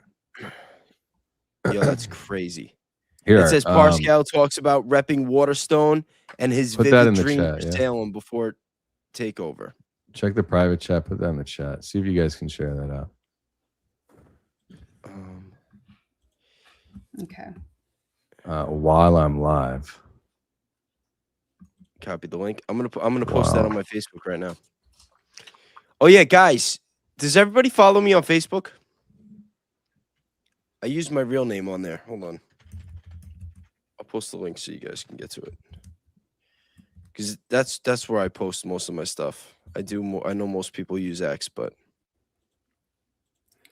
So Danks, at this point, would you say your live or your YouTube has been banned from streaming right now? What is it telling? he I doesn't don't know. know. I would have to talk to YouTube and find out. But What is it? they didn't stop my views on my other content. They've actually gone way up. Like if you look, what's funny is if you look at my most recent video, as soon as I got my live stream cut, my views like quadrupled on my other videos. Good. My most recent. So Good. they didn't stop that. And this one is about it's the same shit, you know. But yeah. Yo, I was so pissed. It was my second live stream ever. It wasn't that long ago. It was like 2 months ago. My second live stream ever. And I was covering the Tucker Carlson, Mike Huckabee interview. And I wasn't even saying anything crazy. I wasn't giving strong opinions. All I was doing was like pausing at certain parts and putting emphasis on the things that they were saying. And they did the same thing. They just cut my stream. And then I don't remember if it was the same day or the next day that I streamed again. And then my chat, I thought it got hacked. Danks said that it was probably just a bug and, you know, not to overthink it. But people couldn't speak English in my chat. It was like crazy. Like they're all trying to so communicate weird. with numbers and emojis and Google Translate talking in Spanish. Yo, There chat, could have put a been one in the chat if you were here. It could have been the Iran stuff with the fighter jet and all of that. I mean, I've been talking about all the other stuff. You know what I mean? Jordan Henshaw is in the chat, and he had said he got booted when he had shown a GUN, but he didn't get any strikes for it. You know what's Jordan, funny? do you I was remember telling when Danks you- about that the other day because we were the three Did of us you were on the stream comment? together. Did you contact them? And if so, what was the outcome? Let me say what's up to man. You guys got all your super chats here. Do you want me to pull? You want me to pull them up? I didn't know here, you could still pull them up. I was yeah, I can still pull them up. 0070. That was the last one I got before I got ripped out of the algorithm. According to Pascal on Mike Gallagher YouTube show on January 11, 2025, minute 8:30, he represents Waterstone. And this was done on Vibes and Dreams, and yeah, people mocked Candace for her vivid dream. I don't recall what you're talking about here. Thanks for the super chat, though. That'll make up for me getting sliced off your 2 50s, 50 bangers. Thank you. Yeah, I don't know very what's going to generous. happen Thank for you the very next I have my lives I'm supposed to do for the next week, but we'll see. I'll talk to the chat. Tank's gonna be a rumbler. that's just. I mean, at least I started growing it already. Are people in the Rumble chat? What's up, Rumblers? I'll pay much more close attention. There's 30 of you there. I mean, I had 500 people live on YouTube. That sucks. You had 500 on YouTube? Wow. Yeah. I didn't realize you. Now I got 700 on X right now. Well, they're still watching you. Listen, they're gonna find you. It's not like they're, That's what. Yeah. Well, you can find me on Rumble and X. Options. We got options, bro. I'm a player. You know what I mean? I play the game. Thanks. Come with me on Kick. Come with me on Kick. Yeah, Kick is. Kick rocks. Yeah, I'm kicking rocks. Kick rocks. Yeah, that's what we're gonna be saying to YouTube. Yeah, right. Kick rocks. But the thing is, that's why I develop all my own shit. That's why I built my own version of Patreon. That's why I'm thinking about building my own version of X. I've been considering building my own version of social media in general with Stream. So I don't know, man. I mean, this is for one of you guys. We need to make our own website to upload our own content. Yeah. Cut out the middleman. Yeah, we can do that. I already have the infrastructure. I built something like X already. I have an algorithm as well that I built, but to monetize it, it's not easy. You either need to own a bank or partner with a bank that you already have business with. Stripe isn't very friendly with like starting shit like that. So they almost didn't let me open up my other company because of the fact they thought it was a social media company, but it's just a payment rail for Discord. That's for one of you guys. Thanks for the hard work. Thanks for the super chat. And this is Double Dash. What's up? 007, another $4.99 banger. 3.5% is huge. Yeah, it is. If Waterstone owns 47%, it's majority ownership. Yeah, you know what's interesting is that Salem Media, they actually own their market cap is like 13 to 14%, but they're projecting over the next 9 months to have an additional 18 to 20% increase in revenue over the next 9 months. Yeah, so Mike Gallagher's show. I mean, Mr. Turpin talks about Freenet. I don't know what Freenet It's is. turned out to be a weird night. First, I was in the middle of talking before when I was talking about infrastructure. Like, remember when I got up before? Out of nowhere, I had such a sharp pain in my temple. I said I got tongue-tied, but the truth is, I just like out of nowhere, I had this like pain in my temple, and I just couldn't think straight. It literally stopped me mid-sentence. I like had to get up, put some water on my face, and take some Tylenol. And then all of a sudden, I come back and Danks is getting clipped. I'm like, what the hell is going on tonight? You need to meet our. Okay, I think it's Kelly's microphone. That's what I think it is. Yo, that microphone's putting the kibosh on us. You gotta burn that thing after tonight's stream. Don't blame the poor mic. Microphone. I'll adjust my camera angle or something. Come on, don't blame me, little old me. I'm gonna contact support right now. Damn, this sucks. I really didn't want to do this right now. Do it. Y'all don't blame little old me. No, we're not blaming you, Kelly. We're blaming that weirdo microphone. Okay. Now my mom's gonna feel it's either that or the red pants. Oh my. Okay. I'm just trying to lighten the mood a little bit. Don't mind me. The chat loves your microphone. Okay. Yes, it's been the topic of the night. But yo, I can't believe they did this. Scumbags. Thanks. Don't get yourself too beat up though. But they have to at least tell you why. They have to tell you why, because if you did something wrong, which I don't think you did, like how do you know you're not going to do it again if they're not telling you what it was? You know what I mean? Yeah, I gotta see what's up. This sucks. I don't mean to kill the vibes here. No. I'm waiting for the rah-rah rant. That's what I did that day. Yo, when that happened to me, I went off.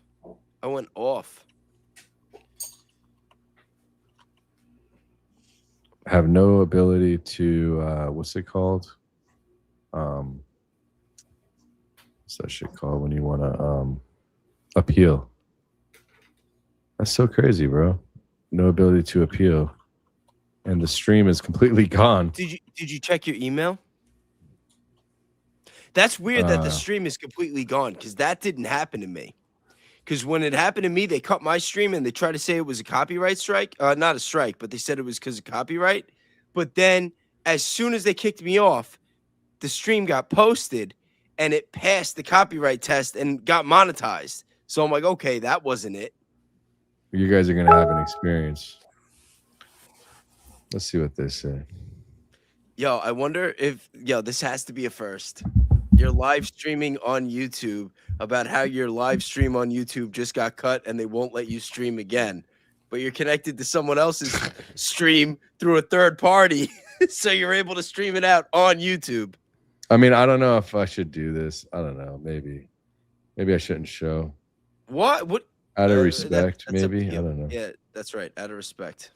Yeah, I'll just keep it private. It's fine. All right, but do it. Deal with that shit. We gotta. I'm doing it.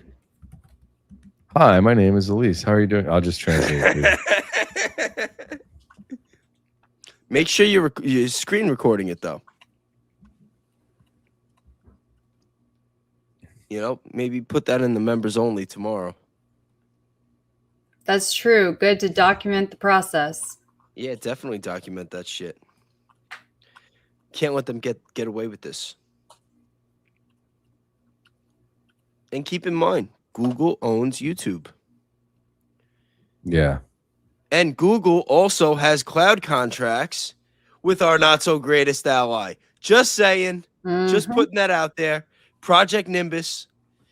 Maybe we should do a video on that instead of talking about all the corruption on the information that's getting fed out to the masses. Maybe we should start making some videos about all the information that's getting taken from the masses and how that's getting distributed back out to our not so greatest ally. Because it's going both ways. It's not like they're just curating the information and controlling the information that's getting put out to the public. No. All this geofencing, all this cloud stuff, everybody's browser, social media, everything in TikTok. It's all going over there. That little country the size of New Jersey, they getting everybody's shit. So, this has happened to JD Valhalla a few times already recently, right? Yo, Nate was talking about it last night on his show. Last night. And he shouted me out too. Appreciate you, buddy. Wow. I said it too. I sent him a super. I'm like, yo, they're gonna nuke me as soon as I'm worth nuking. That's what it is. Careful what you wish for, I'm just too small. Careful what you wish for. Yeah, once my channel gets big enough, that's it. Done. Yeah, so I mean, it could be a variety of things. Yo, shout out to It could be the Lee. war stuff. It could be what else do we talk about? I mean, Yeah, that The war stuff is big. Yeah, the war stuff's big. That video from Yeah, the war stuff is big. yeah, but all we did is show Homeboy's video, and his is up. That's all we did. Yeah, that's what pissed me off too with the whole thing with Tucker and Mike Huckabee. Unless it's like, yo, maybe, it's a YouTube video. Unless he doesn't let people commentate on his stuff, Oh, maybe he took it down. yeah, that could be a thing too. Can you check and see if your guys' stream is monetized still? Oh yeah, okay. Wouldn't I have gotten We could get notified if it wasn't? Well, you get an email, and I have my email turned off right now. I'll So check my it's my not email right popping. now. Let's find out. Yeah, you do get an email. Nah, I didn't get nothing. Not that I see. Not yet. I mean, your boy Tyler and company could have gone for you. Maybe. I'm sure they have pull. I mean, I have somebody that now I might need to pull the string that I was just talking about earlier today. I'm gonna have to send You gonna make the call? I'm gonna have to contact. Say no more, somebody. Danks. Say no more. Yeah. Yo, for real. They're coming after all of us. One by one. Well, that's why it's important for us to have multiple ways for folks to follow us, to be following us on multiple platforms, because one platform is not promised.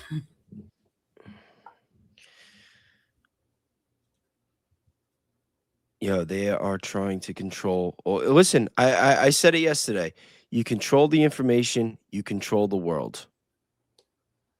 Well, and that's why the guy, or the people with the big bucks buy the media companies. Yes. 1000%. 1000%. Even like the guy who was supposedly one of Charlie Kirk's mentors, that Jeff Webb guy who died after the strange pickleball incident. Yeah, that's a weird one. I haven't even dug into that one yet. Yeah, in Memphis. Very odd, right? But he owned the big cheerleading company, UCA. Like I used to be a cheerleader, so I came up cheering in that, and varsity cheer and all that stuff. Anyway, then he transitioned into owning media companies and was very involved in the conservative media world. And literally, when you have a whole bunch of money, it pays to control the message, right? So you buy publishing, you become a publisher, and you buy media companies. That is so crazy that your guys' didn't get taken down, but mine did. That is something else. Yeah, I wonder why. I wonder if it has to do with if you were playing a video, if they know that it was coming from your computer. I mean, I don't understand the logic there. Because if it's the stream, they should have just done it to all of us. Yeah. Junior owns 1789 Ventures with others who funded Tucker Carlson Network. Tucker brought them out in June 2025 before he went max. Oh, man. I got a line to Tucker right now through somebody else. So we're looking to hopefully get him. Elizabeth Lane, Jesse on Fire, JP Sears, a bunch of people. Hopefully Ryan Maddow, which I need to reach out to again. A bunch of people. Valhalla VFT, hopefully JD Delay, Ian Carroll, to talk about the Salem Media stuff next week when Elizabeth Lane gets back in town. Thanks for the super chat. Utah trip tip. Who's going to Utah? Anybody? 3 bad words? Oh, okay. That's what's up. Got yourself a little dime piece right there. Thank you. Thank you. Free speech is not free. That's for sure. Facts. This is the thing is I always understand. Listen, we are on private platforms. All right. These are privately owned companies. This is not like us yelling out in a microphone on the street corner, So I don't consider this free speech. I consider this privileged speech. I know a lot of people don't see it that way, but that's how I see it because I'm a business owner. And if I don't like something that somebody's doing, then, actions could be taken. And that's the liberty they have as a company, and I don't like it. Unfortunately, that's the case with YouTube, but we all know where I'm approaching with this conversation on YouTube, on X, on Rumble. Are you going to make me the next Nick Fuentes? I'm not that bad. I'm literally not that. All I'm doing is I'm just showing public information. So truth is, what are you trying to say about Nick Fuentes? Why is Nick Fuentes bad? Well, because he was at January 6th and he got all of these attacks coming after him after all of these things that happened. He was involved in politics and out there being a shaker and all of this stuff. I'm not doing that. I'm out here just to do with the microphone. You know what I mean? Thanks for the super sticker. Thanks for the super chat, Queefster. Queefster. Hey, but I wouldn't mind continuing. I did have some topics if you guys want to keep it moving. For sure. And it could be, I didn't use the same stream title as you. I don't know if by chance that had anything to do with it. Oh, yeah. I changed my title too.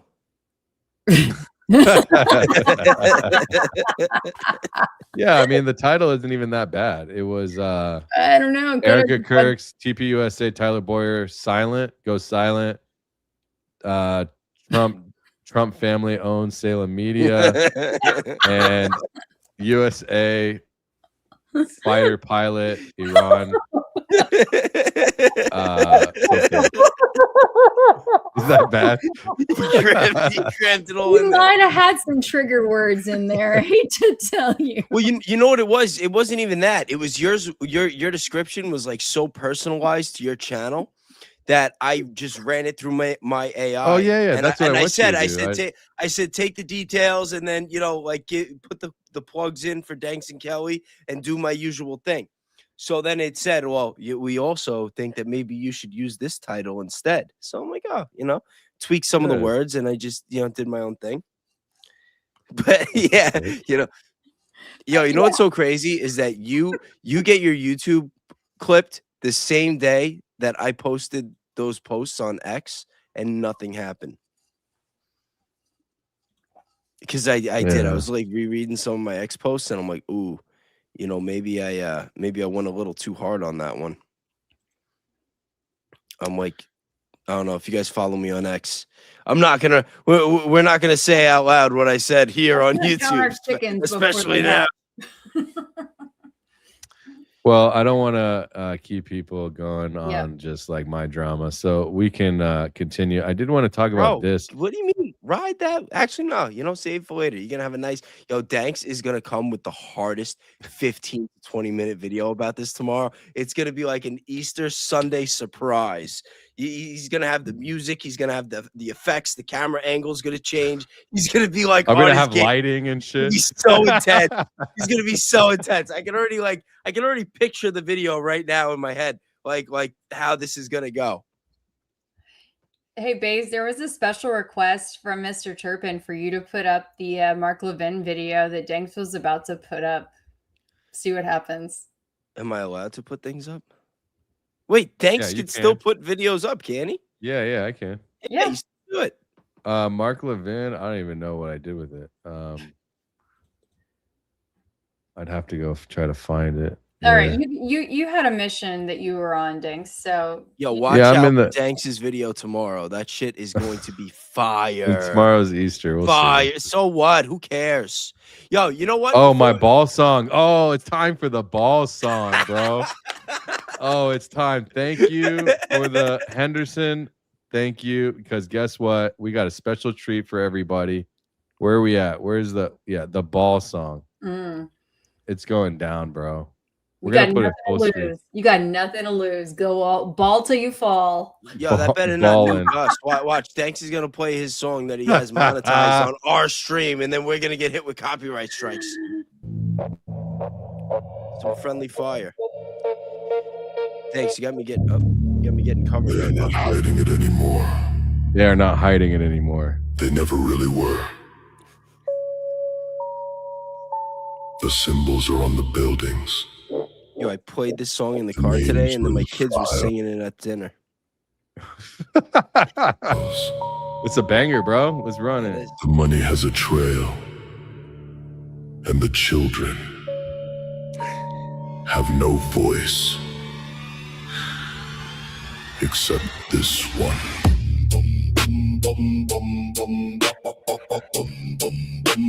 Guess what time it is?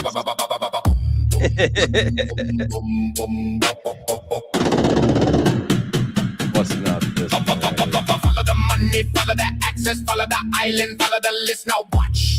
Epstein built the network, but the network was already there before he ever existed. Every billionaire foundation, every charity front already enlisted. Rothschild, Rockefeller, 100-year architecture built on something darker. Children used as currency in rooms that no investigator gets to charter. Files got sealed, witnesses, mechanic guards fell asleep on the same night. Cameras malfunctioned in the exact cell at the exact time. How convenient, right? The Revenge of Danks. Affiliations collect the children.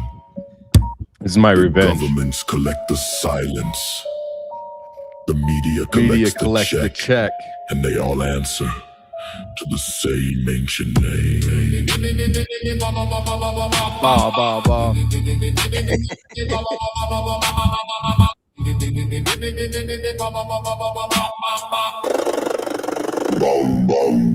Up Danks, the chat saying your Rumble's freezing. Owls on the buildings, goats on the others. Now watch. Big government front organizations laundering children through charitable names. Animal rescue operations used as cover stories nobody ever claimed. Sacrificed on schedules that align with dates no coincidence can explain. Every major elite gathering, same ritual, same symbol, same in your frame. Rockefeller built the institutions, Rothschild built the banks. Both built the system that keeps the darkness funded and protected from the people asking questions from the children with no name. The island had a temple, the temple had an altar. How'd you do that with the images? The mainstream never falters. I'll To tell you. cover and to bury, to discredit and to burn. Every single person who gets close enough to learn. Do it for Paul. They've been doing it for centuries.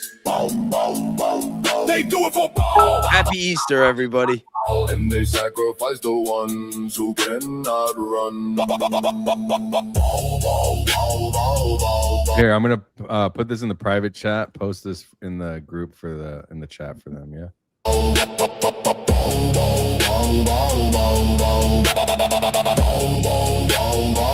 Oh, you can't chat?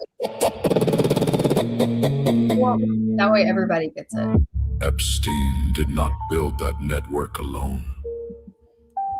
The flight logs have names. The names have foundations. The foundations have access to children. Documented. In case files that keep getting sealed. In testimonies that keep getting buried. In witnesses that keep dying before they testify. Shit's dark. The banking architecture funded the institutions, the medical and educational infrastructure built the pipeline.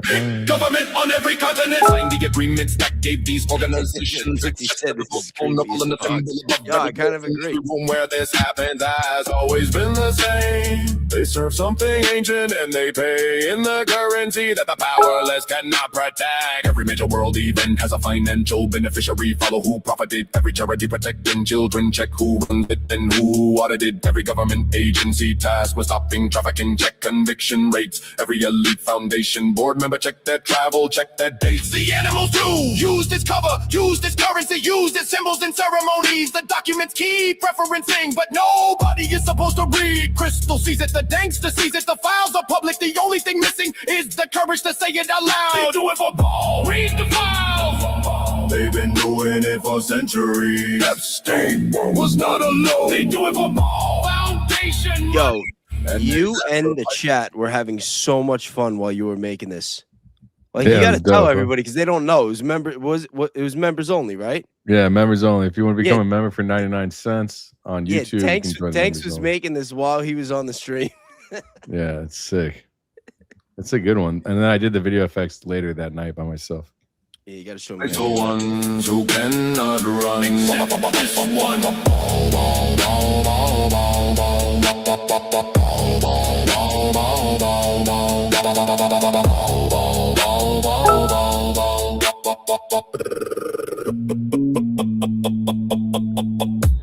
The island,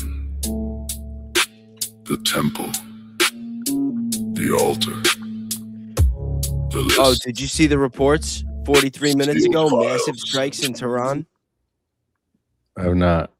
Yeah, they're saying that there were massive strikes from the U.S. to Tehran, and that more of Iran's military leaders are not with us anymore. That was right now? 40 minutes ago. Yeah. Witnesses. Probably right about the time you were playing that video.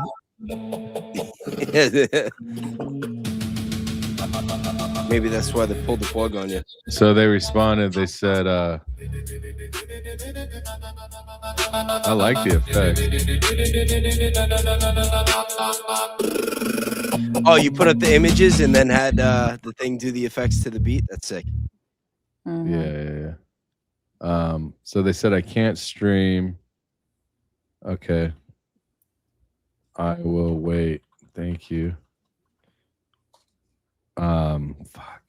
What'd they say? How many days? She said hours to days to possibly weeks. No, it's not gonna be weeks. What's the It'll reason? probably be 3 days.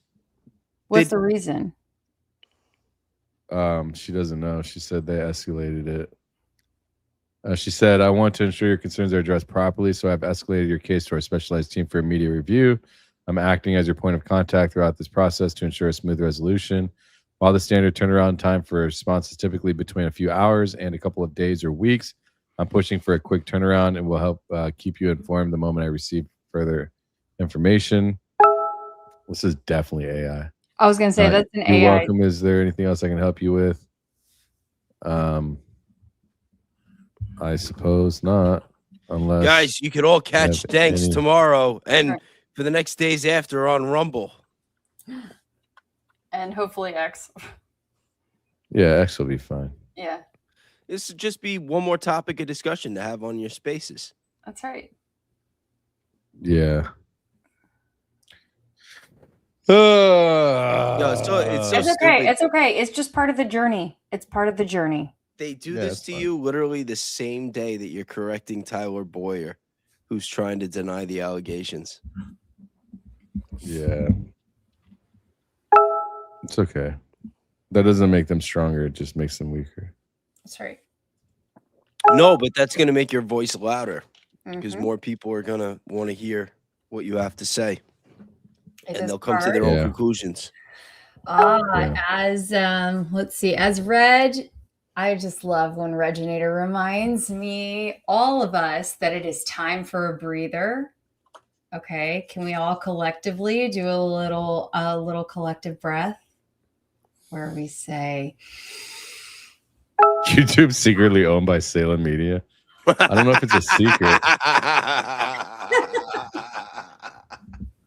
YouTube's secretly owned by Salem Media. Okay, well, but we'll do it.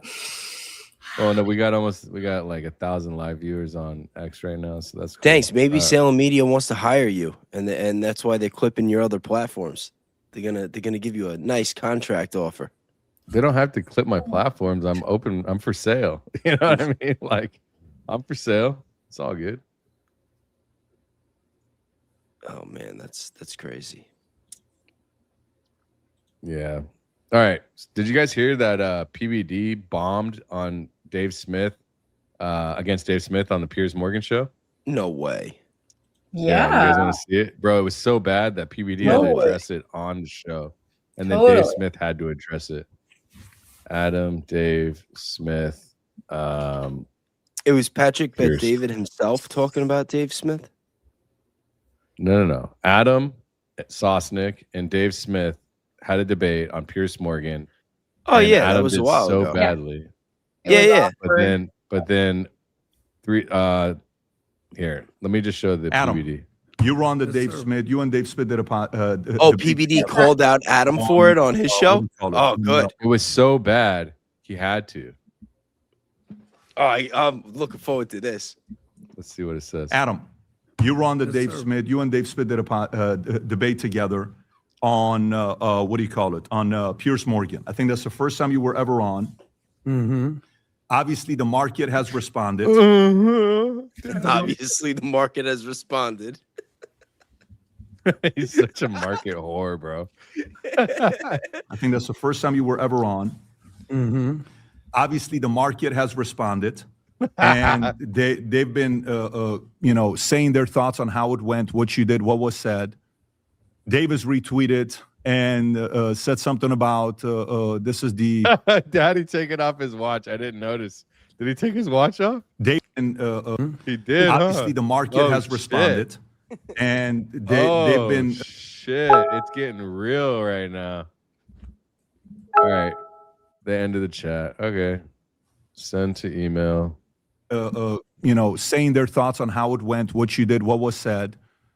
Dave has retweeted and said something about this is the end of Adam funeral. He made some comments that went viral. You've responded. You made some videos at him as well. But I just want to kind of because a lot of times from the audience, you have to know how this works. The audience sits there and watches and says, I know for a fact Pat prepped him and the team prepped him and this and that, and they don't know what happens. I want you to share with us, because the audience is curious. They're asking me, what is your impression on how you did on the debate with Dave Smith? Well, despite what you think, I haven't listened or watched any of the internet comments. Zero. Like I don't go onto Twitter. I don't check the comments. It's just not something that I do. Some people are messaging me on my neck. What do you think? I don't know. People are saying stuff, and I'm listening to a song called "Ain't Nothing Gonna Break My Stride, Ain't Nothing Gonna Slow Me." Oh my Down. God! And that's how I feel about this. So they told me last minute, "Hey, you're gonna go on Piers Morgan." Sure. I think Tom was maybe gonna do it. Tom wasn't able to do it. They called me up. I said, "Sure, I'll debate Dave Smith." Listen, there's no doubt that Dave Smith is smart or wise or well-read. Yeah. The same thing could be said about when you debated a room full of 20 communists on Jubilee. They were all very smart. I was very impressed by all these people. But just because you're smart doesn't mean you're wise. Now, do I think Dave Smith is smart and capable? Sure. Do I think he's funny? No. Do I think he's right? Definitely not. I'm asking you, how do you think you did? I think I did fine. My intention wasn't to play nice. So I went on Piers Morgan. I don't really have plans on going on Piers Morgan every single day. That's not my thing. It's a food fight every single day. Respect to Piers Morgan. I wanted to make some waves. That was my methodology. I could be right. I could be wrong. I don't care. Okay. So the problem is you said you don't care? No, meaning like I don't care what the market thinks of me. Yeah. I know what I believe. I know who I am. I know what I stand for. I stand for what America stands for. Oh, by the way, before we continue, you guys can find me on my other channel that I just opened up, but it actually has 15,000 subs and it's monetized, right? It's Danks Clips, right? So if you go to, can you guys post this right here? So it's here, let me put it in here. So we can stream there actually, youtube.com Danks Clips. Oh, it's only one of your channels that you're having the issue with? I guess, I imagine. So it's yeah. So let me see. Let me switch this back. Yeah, I mean, I could show you guys the back end. I took down all the old videos. It's just got the last person that used it got a channel violation, so I haven't used it since then. Oh, that's the one. This is the one, yeah, that I was loaning out for a friend. But anyways, I decided to kick it back on. So it does. I posted a short on here earlier. That's all I've got on here. It's my old crypto channel. So anyways, Danks Clips at Danks Clips. I put it in the private chat if you guys want to. And then I just shared it. Yeah, let me go back to Dankster Intel. All right. So where are we at? Back to the video. Oh, what happened? Is he gonna rip him? I think so. I hope so. Yeah, please follow Danks Clips. I'd appreciate that. You can catch me there next Adam, time. you were on the Dave Smith. You and Dave Smith did a debate together on what do you call it? On Piers Morgan. I think that's the first time you were ever I don't on. see it right now. Can you guys pin it? Actually, do you mind just letting people know? Somewhat. If you guys don't mind, my other YouTube channel is at Danks Clips. If you go subscribe there, we can go live there until they figure out what's going on. Hopefully it picks up in the algorithm. I doubt it, but if you guys go follow, that'd be great. Mm-hmm. Obviously, the market has responded. Okay, and let me speed it up. Actually, zero. Like I don't go onto Twitter. I don't check the comments. It's just not something that I do. Some people are messaging me on my neck. What do you think? I don't know. People are saying stuff, and I'm listening to a song called "Ain't Nothing Gonna Break My Stride, Ain't Nothing Gonna Slow Me Down," and that's how I feel about this. So they told me last minute, "Hey, you're gonna go on Piers Morgan." Sure, I think Tom was maybe gonna do it. Tom wasn't able to do it. They called me up. I said, "Sure, I'll debate Dave Smith." Listen, shilling his neck as he's about to get ripped apart. there's no doubt that Dave Smith is smart or wise or well-read. Yeah. The same thing could be said about when you debated a room full of 20 communists on Jubilee. They were all very smart. I was very impressed by all these people. But just because you're smart doesn't mean you're wise. Now, do I think Dave Smith is smart and capable? Sure. Do I think he's funny? No. Do I think he's right? Definitely not. I'm asking you, how do you think you did? I think I did fine. My intention wasn't to play nice. So I went on Piers Morgan. I don't really have plans on going on Piers Morgan every single day. That's not my thing. It's a food fight every single day. Respect to Piers Morgan. I wanted to make some waves. That was my methodology. I could be right. I could be wrong. I don't care. Okay. So the problem is you said you don't care? No, meaning like I don't care what the market thinks of me. Yeah. I know what I believe. I know who I am. I know what I stand for. I stand for what America stands for. Dave Smith, what pissed me off, continues to say that America is the greatest terrorist regime in the world. So what? And that Israel is the greatest terror regime in the Middle East. So what? That's his argument. Sure. That's his argument. My point. Yeah, I see. I saw that Dave Smith response, so we're gonna play it after this. Don't worry. Was that only 1% of Americans vote for libertarians. He's a hardcore radical libertarian. Okay. So when you wrote the book, Choose Your Enemies Wisely, you said, who's your enemy? Yeah. I said, I don't know who my enemy is. I don't really have a lot of enemies.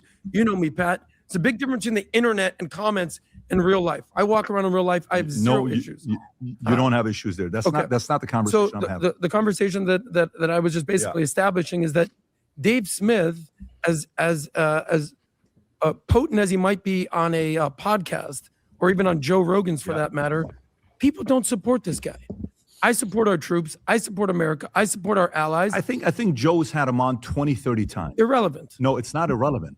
So ask whether you agree with the guy or not. You know, Joe likes Dave, right? So the question you got to ask yourself is, from my perspective, there is issues, there is approach, there is what's next for you. When I look at everybody in the marketplace, including myself, everybody in a marketplace, including myself, I leave and I say, okay, how am I recreating myself for this next phase? What areas do I have where it's a leak for me? What habits do I have that I need to pay attention to? When we started building an insurance company, yesterday I had Lee Strobel on, we had a great conversation together. One of the guys I would study a lot was Billy Graham. And Billy Graham and his friends in 1948, they came out with something called the Modesto Manifesto. And at that time, there was a lot of pastors. I don't know why that always makes me laugh. Modesto Manifesto. Yeah.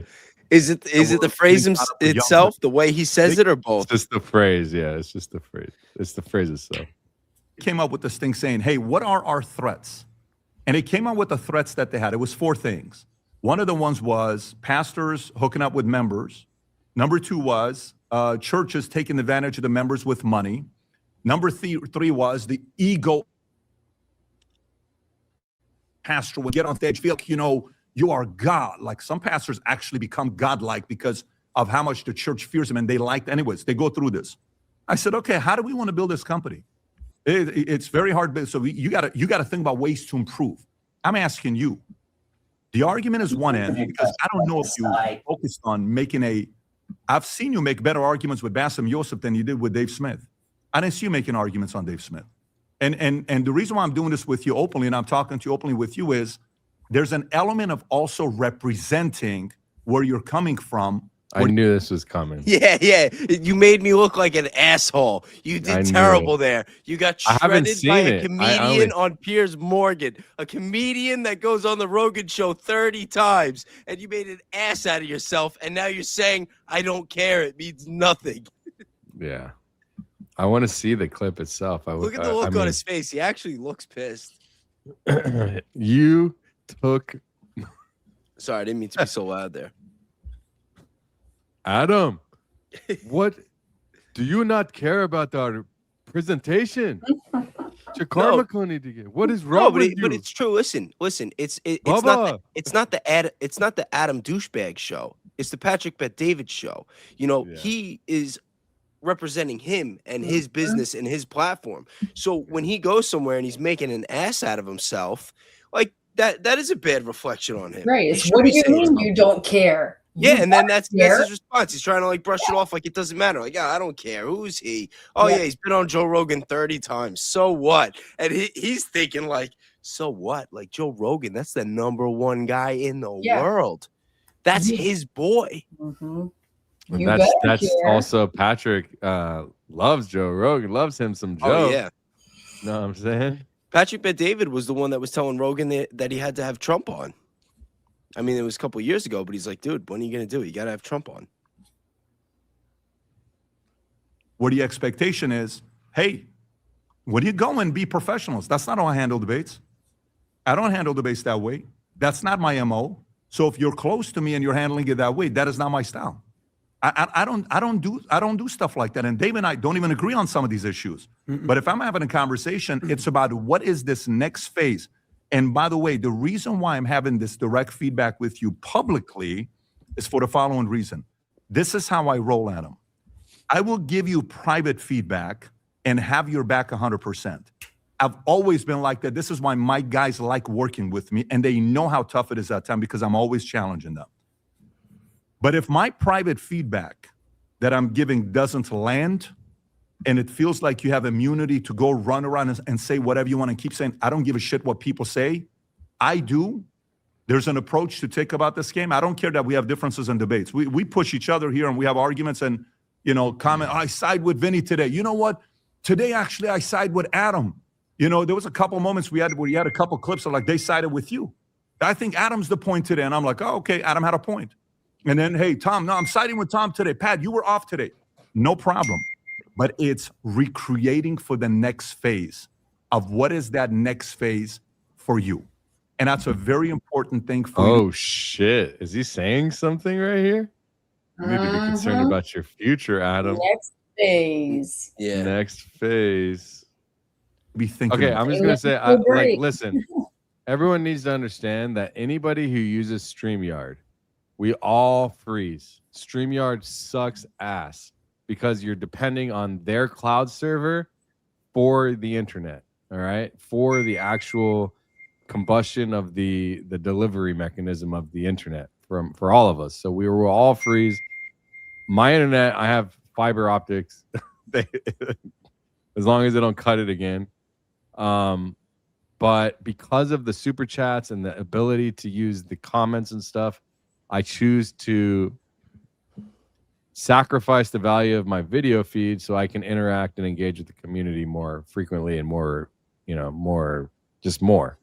So that's why. So you'll see it. That's why you see Baron freeze, Jesse freeze, we all freeze. I don't think Ian uses StreamYard, but I used to use Streamlabs until I figure out a way to bring on the super chats and the comments on stage. I'll just keep using StreamYard. So that's why I freeze, but it always comes back. Don't worry. About. I've had that conversation with him, recreating himself. I've had the conversation with him, recreating himself. I have the conversation openly with me on what I need to recreate. But for me, when I saw that, I'm like, you brought up another guy from the past that beat Dave. Great. You brought up there needs to be the Adam that I've seen debate that is prepared. He actually would have made some real good points there. And you, by the way, hold on. Zero hedge with Dave Smith. And, hold on. And you see how he said the Adam that I've seen debate before would have actually made some good points there. He basically told him that, or just telling shit him on him right that there. He did not make any good points there.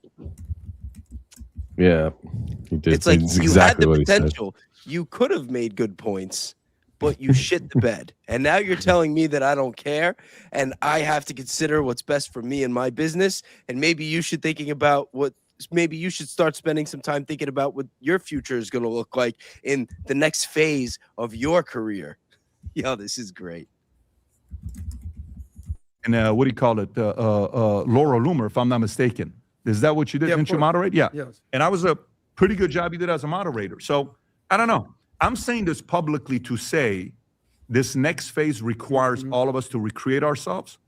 And that includes you in a big way. And I've said this privately 8 weeks ago, 9 weeks ago at that dinner place we went to, and I was very direct with you. But you're cornering me to have to say this publicly to you right now. And you have to make a decision on what you want to do with this next phase. You got to recreate yourself. Sure. It's a very important thing. I'm being very respectful. That's a really nice way of saying you have one more chance. Here this morning. You had no clue I'm going. And by the way, I intentionally changed today's business podcast. He looks like he's going to cry. Look when the camera's back on him. Monday, I couldn't be here. We had certain things that was going on. This weekend, I had, what do you call it? SLS. SLS. Sean Hannity did it last Friday, so I changed everything, and Rob and we had to talk about it yesterday. Kelly said Adam's going to go to Salem. Adam's going to go to Salem? Yeah, I'm sure they got a nice cushy seat for Salem, over at Salem for Adam. I mean, PBD's already his tail. I just had Sean Hannity on, and Sean Hannity sat in PBD's seat and spilled all the same talking points from Salem. So they're already compromised. This way. But for me, sometimes, when people say, I don't care, I don't care, I don't care, I don't care, I don't care. And sometimes this is like the Trump effect. Well, Trump doesn't care. Well, Trump doesn't give a shit. Well, Trump doesn't do this. Well, contrary to popular belief, Trump looks at every poll. Trump listens to every comment. Trump listens to every criticism. So what you think that Trump does, I'm not telling you go read the comments the next day and go through all chat. I don't recommend that at all. But I do believe a little bit of criticism to see, well, maybe there's a little bit of credibility there. There's a little bit of value there for me to receive. How can I receive this and recreate myself? Because if you're not too careful, Adam, and I'll open it up to you guys if you want to say anything. I'll give you the final thoughts, and then I want to get on the next story. But I wanted to open up with us, get right into it. Head down in shame. There is no Look at his face. Pause it. Look. Watch. Look at his face when you see his eyes. This guy's got his head down in shame right now. Yeah, he's probably pinching himself trying to not cry. Look at him. He looks like he's gonna cry right now. He look. Chat. Put a 1 in the chat if it looks like this guy is holding back tears. He's like, man, you got to do me like this. And honestly, I'm thinking back to when they gave, and I'm no Candace stan, okay? But I am thinking back to when, wasn't he the one who gave Candace such a really hard time and said she had no friends and, you know, nobody liked her and all that? I mean, I don't know. I just think back to all of that and it's like, hey, man, maybe what comes around goes around, bro. You know, I got to be honest, and I'm not trying to talk shit right now. Like, I'm familiar with Patrick Bet-David, obviously, and I like him a lot. I like his takes on stuff. He seems like a really sharp guy. I don't agree with him necessarily on everything. You know, I think his mind is much more focused on, like, business and success, and I kind of think more, like, in terms of, like, what's best for humanity in different areas. Not to say that he's not. I'm just saying that he's, like, more business savvy, and, you know, that's his focus, and that's fine. But anytime that I've watched his show, I didn't really pay attention to this guy. You know, he's just like one of the other guys. You know, it's like a interchangeable part. And I think that that's like kind of like the moment that he's, you know, the reality that he's facing right now. It's like all of a sudden he gets this attention. He gets this platform on this guy, on this show because of Patrick Bet-David. And now he gets to go around and, you know, be the star and get his attention and shine on other platforms. And he's getting his dick kicked in and making him look foolish, you know? And now it's like the reality's coming in like, hey, you know, I'm not that guy. And he's just getting dressed down publicly. And yeah, he's arrogant, you know, he's arrogant and ignorant. You know, I think those are two very perfect words to describe Adam. I've always thought that about him, unfortunately. I met Adam. I think that he's the same, but he follows PBD around like a puppy. Actually, they all do. Yeah, anyways. There's no April Fool's jokes today. I don't have one. Okay, so if you guys are expecting an April Fool's joke, I don't have one. This is not an April Fool's joke. I know what day today is. This is not, you know, I've had certain friends of mine that are very good at, I used to be very good at the April Fool's stuff. I don't have one today. Maybe I'll have one for you next year when I'm in a different mood. But this is the part I want you to be thinking about. Is the market is going to criticize you.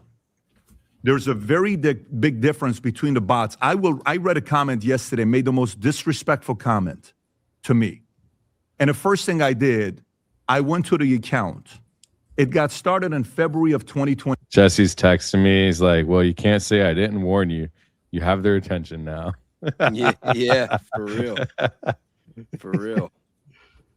Last month, he was like, he's like, I don't know if I should even say your name on my live streams. I get nervous because you talk so much shit against the administration. He's like, I keep telling you. Yeah. It's all good. It's all good. Comes with the territory. 26. Stir that pot. Followers follow 6,000 accounts. That's a bot of somebody that created to say it. Forget about the bots. There are some people that are giving real feedback that we have to pay close attention to because, you know, we can disagree. You know, even with the Dave Smith part, Dave Smith's issues, we can sit down and have a debate over the number and I can still do it respectfully. You know, even when I went to Jubilee, they disrespected me. I didn't disrespect the kids when I spoke to them. Our position has to be a different position. And even when Trump calls out, he still is very paying attention to the likability score that he has. Love him or hate him, people like him. I'll pause. Vinny, any thoughts you had? Respond real of quick, course, absolutely. So I'll just break this down real quick. We didn't have this discussion prior. You just kind of preemptively brought this up, and I'm totally okay with it. If I wanted to have a ideological debate with Dave, I would probably rephrase it that the world is a dangerous place, and he wants to pretend that he's an ostrich and not engage with anybody. So, to use an analogy, if this guy was a dating coach, he would say, just sit at home all day and wait for women to knock on your door. And that's when you can respond to women. The world doesn't work that way. If you're a sales coach or if you're a sales manager, that's like saying, just stay by the phone. Pause it for a minute, Danks. But the outcome of like this is what I mean, and I talk about this all the time, and I say all the time because I don't get everything right. I make mistakes, and I'm sure at some point or another I'm going to say something. Maybe I'll go on a debate. Maybe I'll make an ass out of myself. Maybe I'll call somebody a scumbag that's not necessarily a scumbag, and I don't have the whole story. But at the end of the day, when you screw up, you just have to own it.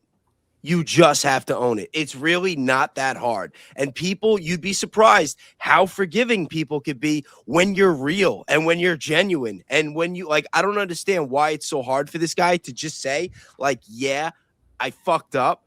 I don't think my points were wrong, but I understand why you're disappointed in the way that I presented myself.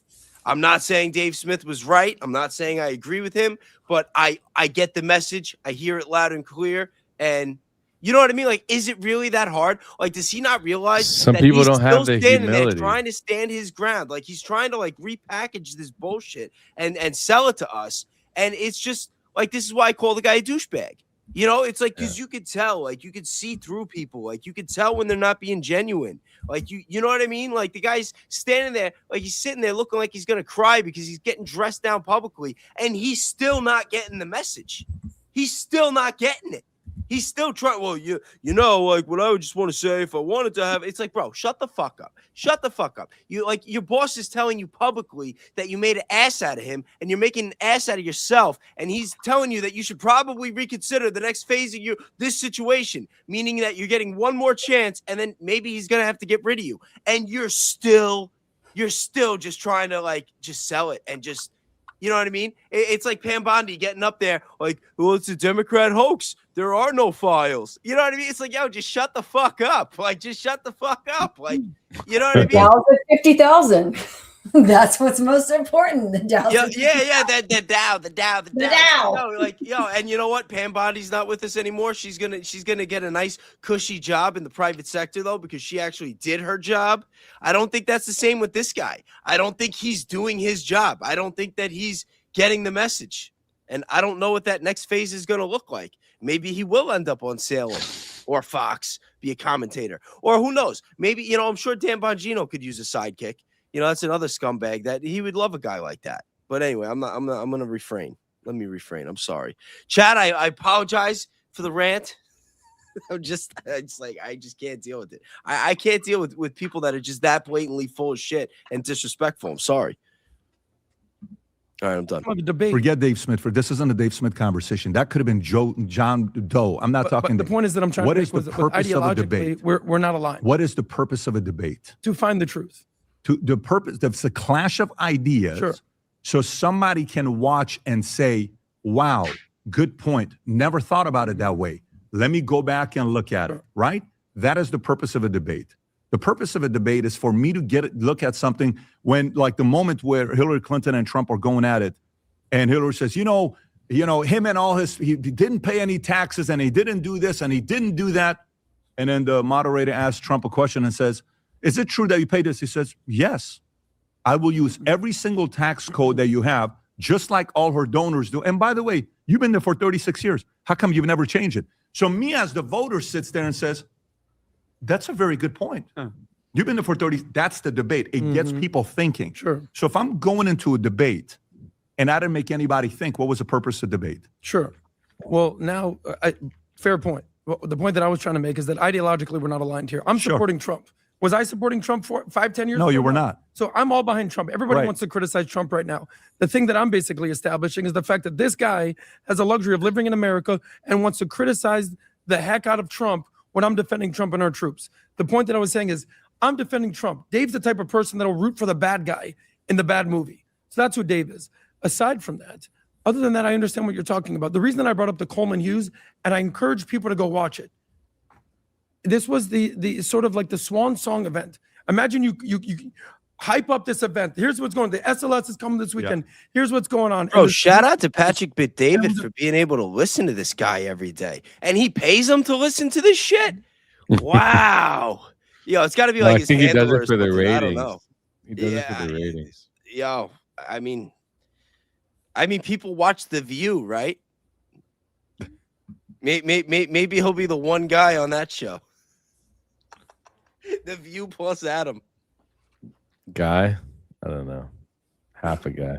It's a 12-0 drubbing. You think he's a trainee? That's my point. Should I have conveyed it a little bit better? Sure. Should I have not brought up someone else's debate in my debate? Maybe I'll learn that for the next time. That's fine. But the reality is this: he got whooped, and I called him out on it. That's all it was. Yeah, but it was your fight and his. Sure. For the next time, I'll debate him just heads on. I brought up something that from the past. But my feedback isn't actually. He's not even getting it though. He's not getting it. He's not changing anything. Yo, Patrick Bet-David should have fired this guy right in the air. Imagine that would be such a viral clip. He probably wants to, but they might have a contract. You know what I mean? Oh my No, god! I'm sure they have a contract. Absolutely. I would still, it'd be worth it. The ratings that he would get for ripping him and firing him, and then just pay him to stay at home, that'd be worth it.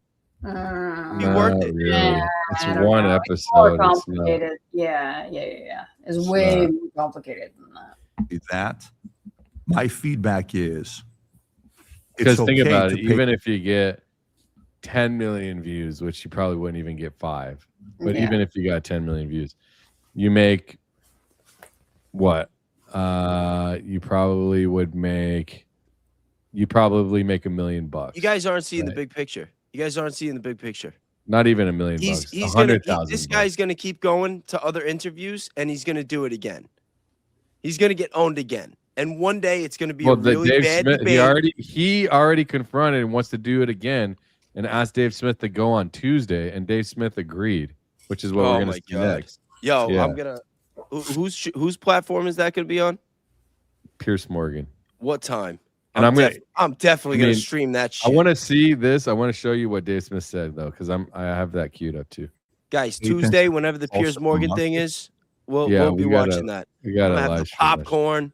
Every once in a while, good feedback's being given.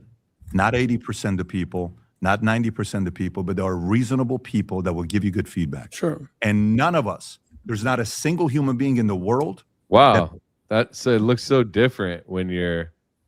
That's the first time I've seen the studio that way. Mm.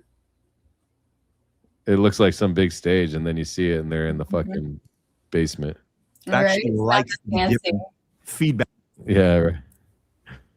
That Dave is going to destroy this guy. So it's not like anybody likes it, but it's in those moments where your character is being tested to say, you know what? Let me receive some of this and see if there's some good feedback and then process it. I'm going to turn this over to Vinny. I'll just say one thing. Yeah. You know what Vinny and I do when you're not around? What's that? We say, hey, what feedback do you have for me? What feedback for me? We actually still talk. talking We actually like a convey. big How many shot. times have we done stuff Remember like what that? the difference is? So- You know what the difference? Vinny's like, don't look at me. Here's the Fuck off. difference. So this event at SLS, I asked the Benny's question, like, don't bring me into your shit, Hey, he's bro. like, don't look at me, I fuck don't- face. This is I your don't want bad. to. I like don't my look job.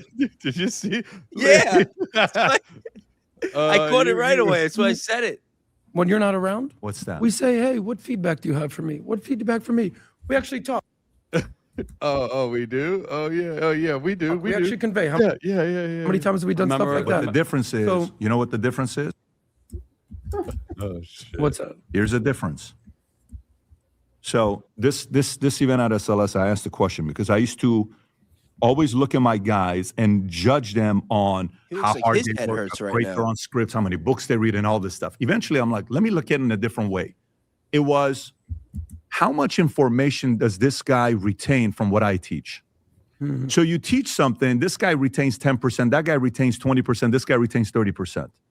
Then the next thing is, okay, so he's winning on retaining information. He's smarter than you, let's just say, hypothetically, right? Okay. Now the next part is what? What's after retention?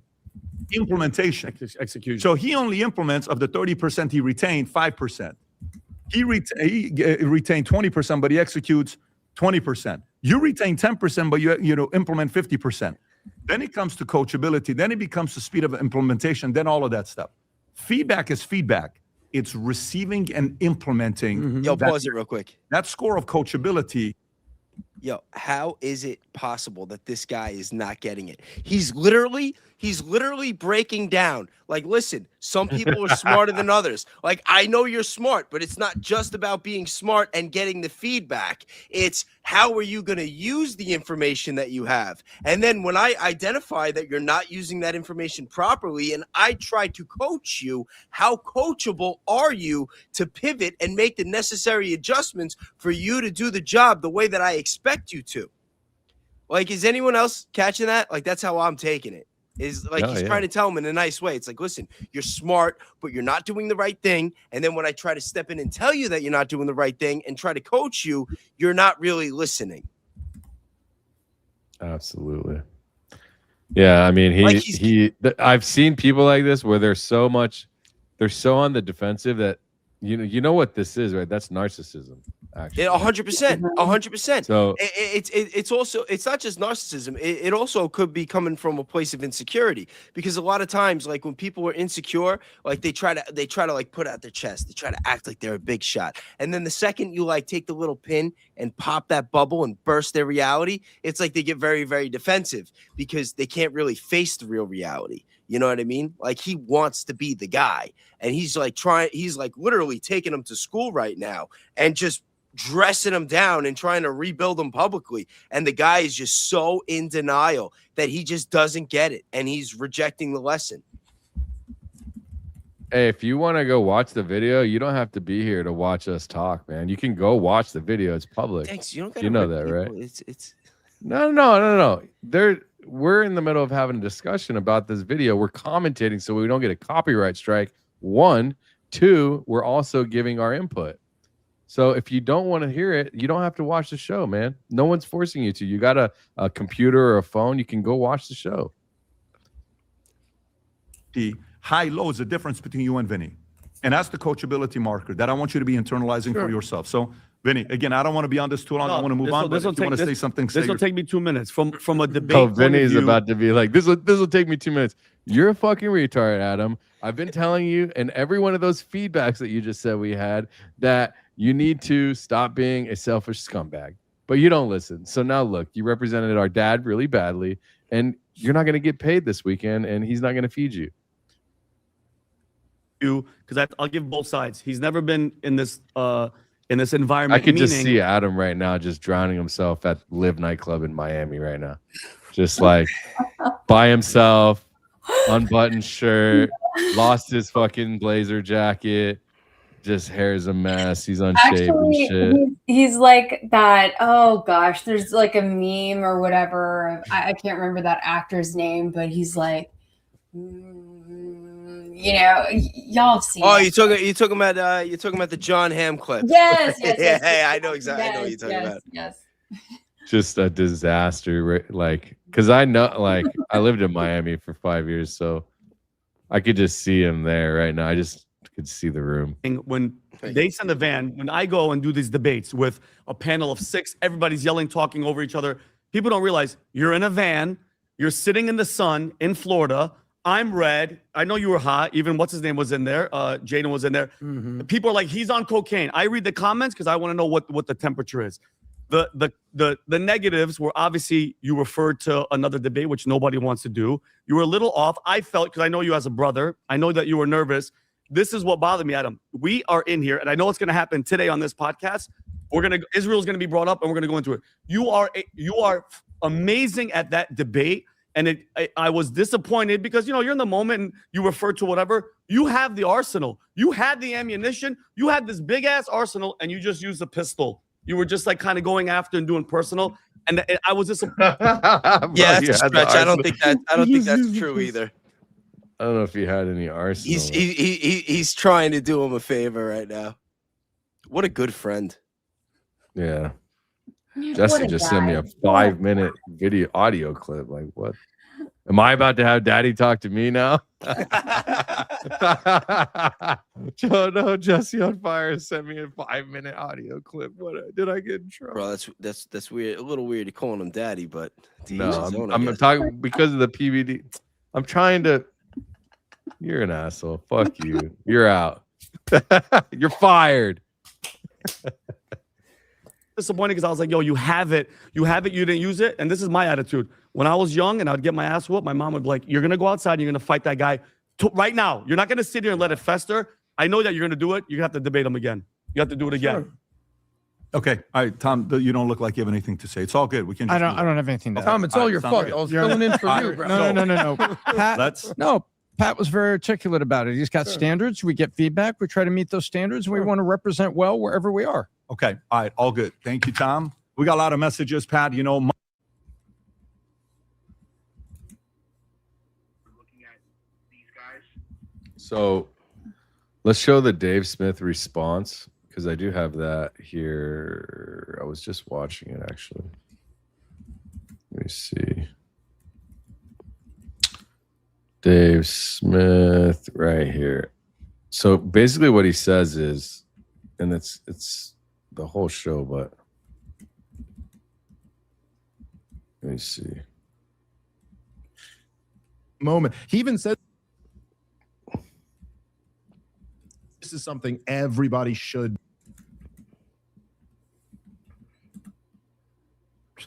in this. Anyway, I hate to make it personal, but it's like Okay, here we go. We'll go like right here. Brother, we are in the middle of an intervention on your show about how terrible you did.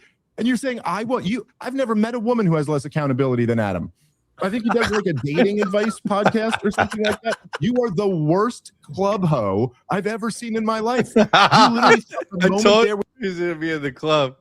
Was for you to pass judgment on me and what you think I do good or what you think, oh, dude, I mean, in that Coleman Hughes debate, they made it out like it was this big debate. It was a swan song. And then I'm just saying he got cooked. No, sir, you got fucking cooked. I am sorry. There is no, and I mean this, there's no honest person in the world who does not objectively go. Objectively. Even if you only take the people who think Coleman won that debate, only take the people think Coleman won that debate, exclude all the people who think I won it, and just take the people who think Coleman won it. It's an objective fact, every one of them being honest, know that Adam lost by 100,000 times more than I lost. Like, even if you consider that a loss, I did not humiliate myself. There was not a need for an intervention on my next show because all of the comments will not let it go that I humiliated myself so badly. Okay. But here's the other reason why I had to bring this to the show. So Vinny, on their episode at the end, first Adam says, he says next time he debates me, he'll really show what's up. Like he immediately in the thing started going, well, if I was to debate Dave ideologically, maybe I'd debate him like this. And Pat's like, dude, it's not about Dave. Like we're not giving you another chance to debate Dave. We're saying, what can you learn from this about what you just did, sir? It's so embarrassing. Oh my God. Just like being, like talking to a child. And okay, so Adam throws out some ridiculous thing about what he would say next time. Dave's like an ostrich who doesn't want to engage anyone. Yeah, dude, you should have brought that. That would have really worked well for you if you had brought that to the debate. But so he says, then Vinny goes, hey, dude, it's like when you're a kid and you lose a fight, you got to get back out there and fight that guy again. You gotta debate Dave Smith again. Then Pierce Morgan Uncensored account on Twitter goes, we're happy to host this again. Then they reached out to my people and they want to book it for Tuesday. So this is the situation we're in now. They want to book this rematch for me to debate Adam again. And now I'm in this position, and this just makes me furious because this is like, well, first of all, this is so ridiculous. It's basically insulting to me. Like the idea that legendary curb stomping, legendary self-immolation warrants a rematch. Is fucking insane. And the fact that somehow in this moment where Adam lost so bad that there has to be an intervention on the PBD podcast, something, by the way, I would not wish to have. I don't want that to be what they have to do on their show. But again, I didn't choose this. Adam, when we did the debate, the first Adam threw one insult at me, kind of like a joke. He goes, hey, Dave, thanks for dressing up. I chuckled. I was like, hey, let's get into it. The first time I spoke, I'm just giving my opinions on the war. I'm here to debate the ideas, as I always am. I'm here to debate the issues first. If you want to make it about me, I will respond in kind. Then the Adam goes again, and he called me a child, said you look like you're 17. So it was like, okay, it's on. And then I lit him up. Let's say this. The fact that he humiliated himself so bad that they need to have an intervention on their show, and this still ends with a challenge to me, as if I don't accept this debate, somehow I haven't stepped up to the plate, like he's going to come back and get me in the rematch. Dude, nothing about this warrants a rematch. That debate warrants you never debating again, let alone coming at me, someone who's kind of good at it. Like, I just, this to me is crazy. And I resent being even put in this situation. You know, I'll say this, okay? Let me just, I'll put it like this, because I'm not going to be the one who like says no to this shit. So you guys can say something like, oh, he wanted the rematch and Dave wouldn't give it to him or something like this. Okay. I accept the debate for Tuesday. Pat, Vinny, if you care about your boy at all, do not let him accept this. It's going to be more vicious than the first. That is the standard I'm looking at. I'm not interested in having a good faith conversation about the ideas anymore. If you care about your boy, don't let him do it. Yo, they're not even gonna talk, like whatever they were debating about before, like forget about it. Dave Smith is gonna dress him down and explain to him what Patrick, like the same rant that I went on, Dave Smith is probably gonna like, do you understand you did so bad that he had to like publicly shame you and try to school you and educate you to make sure it would never happen again, you know? And oh my God. Debating again, let alone coming at me, someone who's kind of good at it. I started back. This to me is crazy. And I resent being even put in this situation. That's so funny that I resent even being look at his put face in this situation. Look at the look at his face. He looks like it's like part confused, part disgusted. Yo, shout out to Dave Smith. I'll say this, okay? Let me just, I'll put it like this, because I'm not going to be the one who like says no to this shit. So you guys can say something like, oh, he wanted the rematch and Dave wouldn't give it to him or something like this. Okay. I accept the debate for Tuesday. Pat, Vinny, if you care about your boy at all, do not let him accept this. Because I'm telling you right now, it's going to be more vicious than the first one. That is the standard I'm looking at. I'm not interested in having a good faith conversation about the ideas anymore. Like, I'm going in there to eviscerate Adam this time, which I was not going in there to do the first time. Vinny, I understand you got to stick up for your brother, dude. But if you love your brother at all, do not let him come back in here. You are sorely mistaken if you think he has an arsenal that he didn't use. This is the thing he said on the show. Dave's like the dating coach who tells guys not to talk to women. Yeah, dude, that'll get me. Wow, man. Like, I don't know what to say here, dude. Adam had every opportunity in the world. Pat bent over backward to set him up the right way. To go, I'm not throwing you under the bus. I'm not saying what we're all thinking, which is that you embarrassed the fucking shit out of me personally and my brand. You humiliated yourself publicly. What can you learn from this? But he was trying to set him up. All Adam had to do was go, yeah, well, that didn't work out as well as I thought. You know, I'll try to learn from it and get better in the future, blah, blah, blah. That's what I said. Not say a word about me. But he's going to use that opportunity to try to discredit me more. And be like, Dave hates America. I just love America. Dave hates our truth. He said, nobody supports this guy. Nobody supports me, Adam. Like, how about you? How many people are supporting you here? How about you compared to me? Who's getting more support in this? Anyway, I hate to make it personal, but it's like, it's annoying to me because, like, it's something when like someone's like, oh, they're talking all this shit. Then it's like, okay, come say it to my face. Then they get fucking destroyed. And then they're right back to talking shit behind your back. I think there's just something very dishonorable about that. I think Adam's like a shitty guy and really not nearly intelligent enough to be doing what he's doing. I don't say that about too many people. But you want to come do this again, man? Okay. Well, no. Patrick Bet David said that he is intelligent. He's just not coachable. And he's not implementing his knowledge. So. Yeah. I think he'll get destroyed. Dave is gonna put this guy through the buzzsaw. Through the buzzsaw. Better get the paramedics ready, huh? It's gonna be like Adam's first night in jail with no lube. Like, it's gonna be bad. It's gonna be bad. I can't wait to watch. I can't wait to watch. I can't wait to cover it. It's gonna be fun. Let me pull up a couple of other things. Something else that I had saved.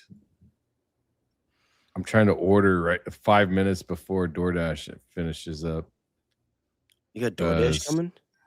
I'm gonna order DoorDash just like an hour from now. Good idea. Let me see. Oh, Theo Vaughn, bro. We are gonna do a live watch. Theo Vaughn. I don't know if you saw this, Kurt. Theo Vaughn was on. He's in Austin. I didn't know he was in Austin. I guess he's doing a gig or something. Anyway, he was on. He was on Joe Rogan's show, and he says that this Theo Vaughn is. Adam Media says Theo Vaughn is a sign that Americans are waking up to the actual terrorists. Are you want to hear it? Let's hear it. Here we go. What do you think is going to happen? You think we're going to be okay? I hope so. Of course. I don't know. Do you think about it? I'm confused. I can't believe we went to this war. When we started bombing Iran, I was like, this can't be true. And what about Lebanon now? I know. Israel's invaded Lebanon. Yeah. Yeah. And it's like, just fucking stop. Like, what do you need? Well, they're trying to, supposedly, they're trying to stop the terrorists. Yeah, that's crazy, though, if you're the fucking terrorist. You know what I'm saying? Like, if you want to stop them, fucking stand in front of the fucking mirror and start there. What do you think is... He's right. He's right. He's right. And, you know, people will say, oh, well, he's an idiot because him and Joe Rogan, they put... Hey, look what our choice was. Our choice was a demented Joe who started the Ukraine war and was funding a genocide right in front of our face. What difference would there be other than you'd be locked down? And then we had a guy saying he was going to do the opposite, who actually had a track record of doing the opposite. Trump actually didn't start a new war. He did lots of horrible things as his first term, but he didn't start a new war.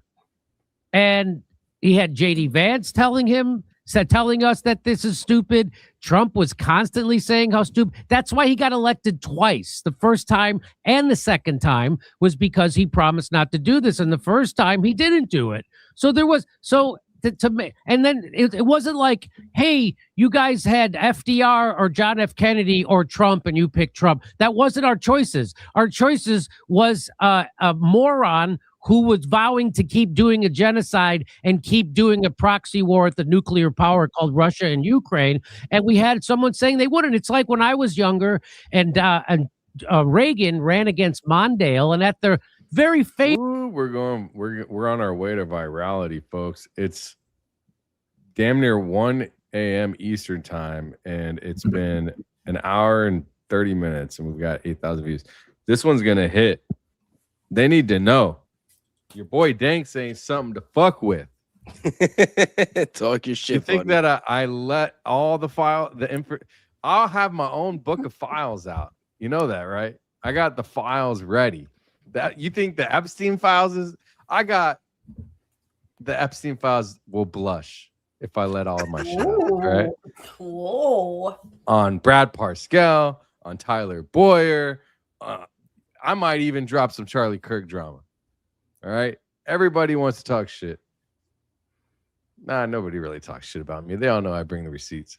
But whoever took my shit down, they're going to feel the wrath. Feel the wrath. It's gonna feel like the Jesus wrath Christ of Danks. actually can't. They're gonna be wishing they weren't Zionists by the time I'm done with them. That's wow. Wow. How about that? How about that? Huh? You'll be wishing you weren't. You'll be like, oh shit. Somebody said, what are you waiting for to flame them, Danks? Don't hold out on us. I mean, You I got to should be go putting through that the stuff files out and organize anyway. everything. I already am. I'm just talking shit. But all I'm saying is, I will go and find the dirt. You know what I mean?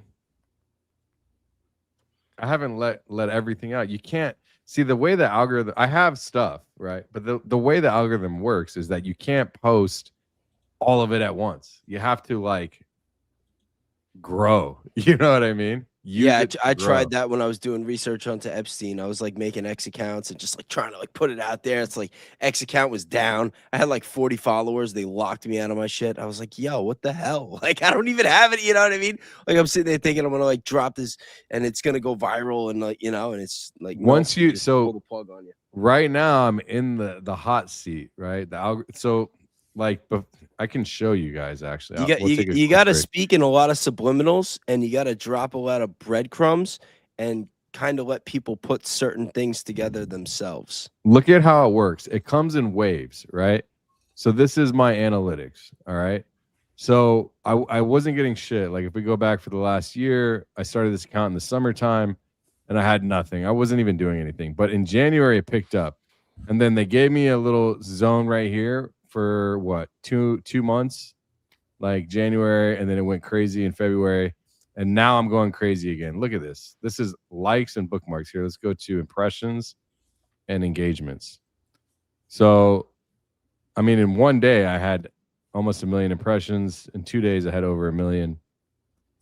But when you have to take advantage while you're hot, and then while you're in these situations, it's almost like it doesn't matter what you post.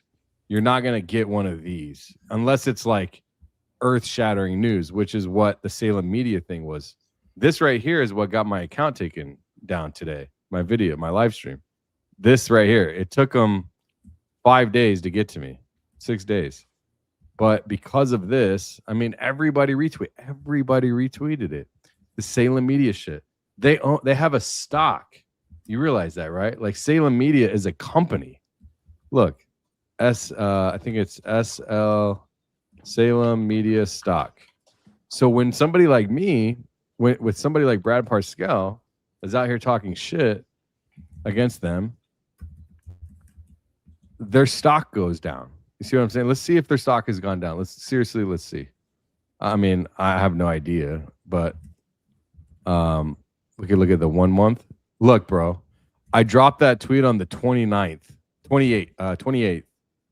and it dropped from 53 cents to 40 cents, bro. You don't think I had something to do with that? What is that in total value? That's a 20% decrease. Yeah, but what's the company worth? It's worth 14 million in market cap, I think. Let me see.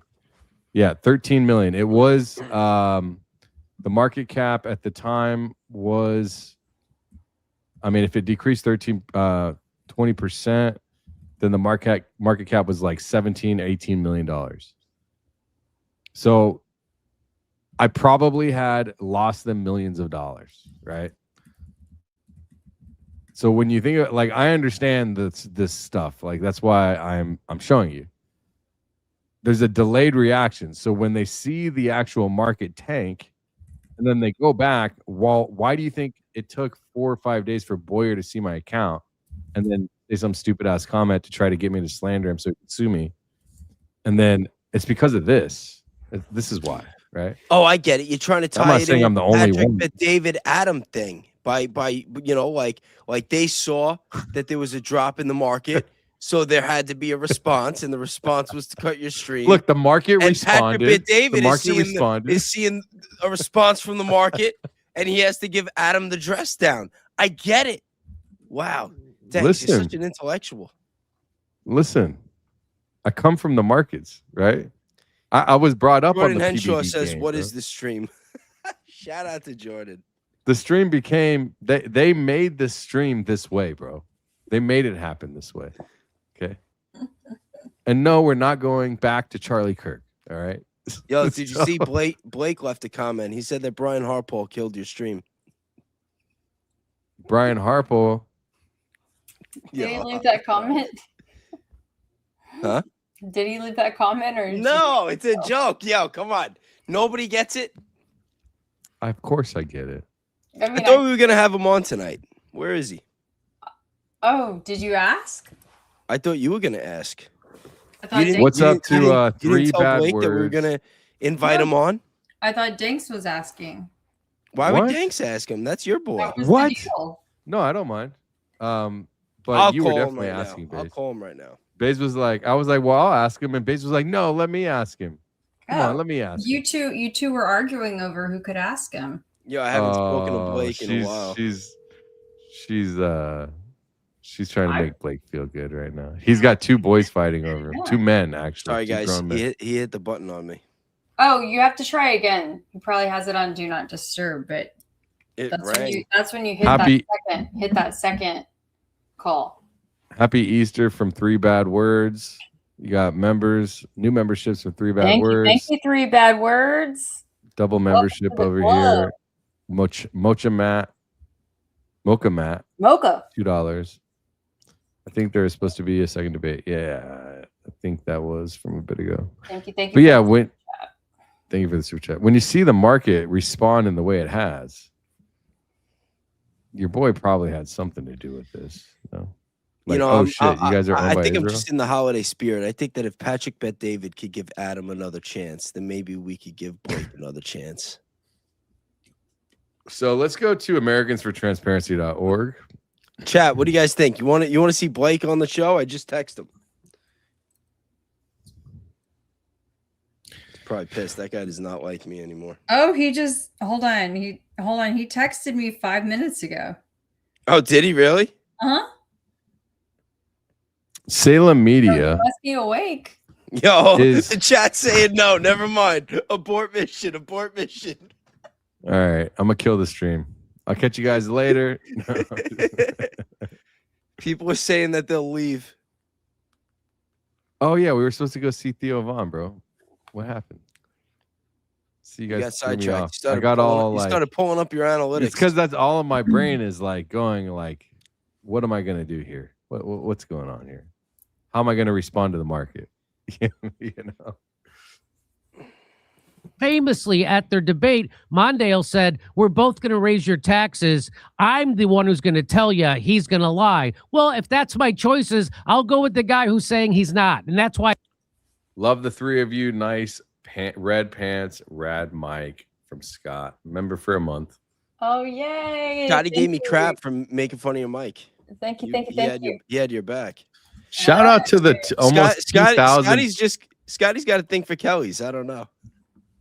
Shout out to the 2,000 people on X right now. I appreciate you all showing up, showing love for your boy. Yes, it's true what they've said. It's true what I posted.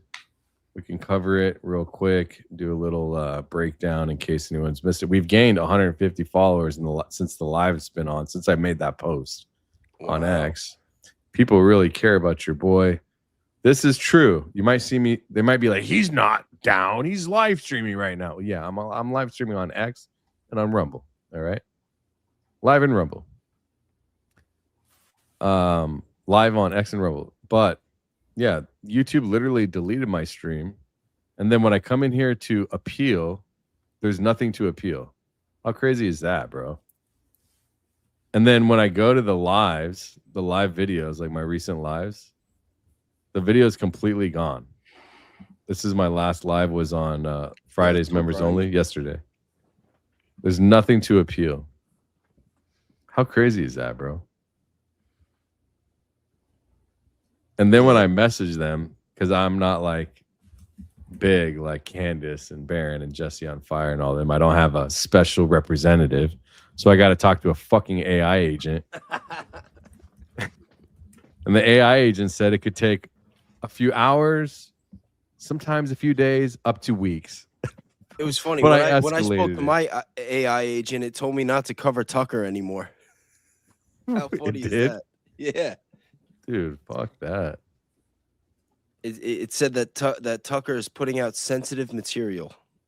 Bro, what if I created my own version of YouTube and X combined, and then I made everybody follow me like Elon does? I mean, that would be pretty dope. That would be step one, right? When they sign up for the platform, step one is to follow you. Yeah, before they even create an account, like Is that a real thing? Is that a real thing? When you're on X, you automatically follow Elon? Yeah, go look. I guarantee you. Yeah, that's follow him. genius. It's like Tom Yeah. from MySpace. Yeah, pretty Create a much new is your account. first friend by default. It's like when Apple, you get your phone, or at least used to be, you get your phone and these like random songs are already on your iPhone, and you're like, where did these come from? Yeah. Yo, Except shout all out he to Tom follows from Elon. MySpace. I feel like everybody forgot about that guy. Everybody did forget about him. He was like bro. the OG social media guy Let's see what he's up to, man. before the military put out Facebook. I mean Mark Zuckerberg. Let's see what Tom from MySpace is up to. I think he retired to There go he do is. photography. Working for Salem Media. Oh shit. No I'm way. just Oh my gosh. No, I'm kidding. You I'm took kidding. my breath away for a second. Yo, me too. Yo. Oh. No, I think he just went off. He just retired, drifted off into the sunset, and does like Is MySpace photography as still a a hobby. thing? MySpace.com. I think Facebook bought it. Oh, it at some is. point. Yeah, Oh, but wow. nobody's actually going on there, I don't think. How many users on MySpace today?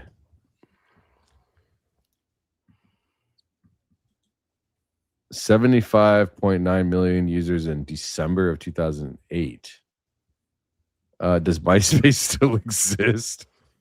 They had a negligible big user breach base. or something a few years ago too. They like lost all of the servers that things had been saved on. Are we still talking about MySpace, or are we talking about NASA and the evidence MySpace. that they went to the moon? Well, Yo, what do you think's okay. really going Are on? we with that okay? Artemis? So are we gonna finish Theo? Are we gonna go to Jason, the thank you moon for the landing? membership. There ain't a moon landing. Yo, Moon, NASA. you got a better chance seeing Adam beat Dave Smith in a debate than seeing these assholes from NASA sending anything to the moon. I'm just telling you that right now. Or sending a person to the moon. It's not happening. Our updates as Artemis 2 astronauts embark on NASA moon mission. Yeah, it's live. Yeah. Contents to the wastewater vent lines, ideally through a series of crew donations. Yeah, they got a and then static immediately picture right followed here. by a dump. So we are wondering if you think that is something you could support this evening, and if you were to suggest a time, we would like to know what it is.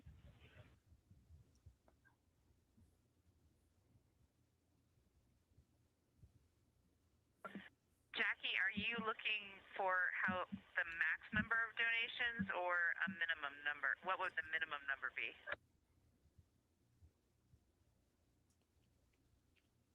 They're like, let's just wait. Like, let's make it sound like we have to wait for the time to come past like what? How many miles? A couple 100,000 miles, and respond. So she already heard it, but she's waiting. All right, let's see what else we got. If Stefan Burns didn't cover it, it didn't happen.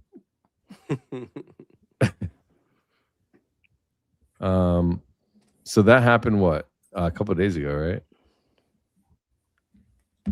Did nobody cover it? Like, okay, there's a news thing on PBS. Let's see. Yo, I had a whole bit I was working on. I say bit like I'm a comedian. Right? Maybe I'll try it. Maybe that's what I got to do. You gonna go on tour? No, not go on tour. But maybe I listen. If I knew that I was able to get some of my people to show up, I would 100% do like an open mic thing or book myself for a comedy show. No, I had a joke. I had a whole joke like in my head today that I was working out while I was at church. Well, what is it? It was because I was thinking about the holidays and how everybody's like people like us that like really know what's going on and are learning these things, and then all of a sudden the holiday comes and you have to go and you got to see like your friends and family that, like everyone has their relatives, like not everybody's families are all based. You know what I mean? Like you're going to have the people that have their head in the sands. And I was working on this comparison in my head where I'm like, they're kind of like junkies. Like that's kind of how I view them. And that might sound terrible. Anybody. And listen, the people that have a history with addiction or substance abuse are going to know better than anybody else. Okay. And me, even myself, you know, I had a time in my life where I had some when you have substance abuse issues, you know, sometimes you have to hit rock bottom. Like, you can make excuses, you know, people will criticize you, they'll want to help you, but at some point they know that they just can't help you. You got to help yourself, and they kind of just got to let you go. And that is a harsh reality of substance abuse. And I mean, that is kind of how I still feel about my friends and family and these people that are still supporting Trump and still supporting MAGA and still trying to act like the files are a Democrat hoax and that we should be at war with Iran and that, you know, the government isn't being run by PDFs and that Tyler Robinson killed Charlie Kirk. Like, going to the idea of going to family functions, it's like worse than like having a junkie in the house babysitting my kids and leaving my wallet out. Like, I would rather do that than have to deal and have those conversations. And I know that might sound horrible, and I'm sorry if I'm offending anybody right now, but that really is how I look at people that haven't woken up to this yet, because it's cognitive dissonance. Like, they're choosing not to believe. And I think they're all a bunch of junkies.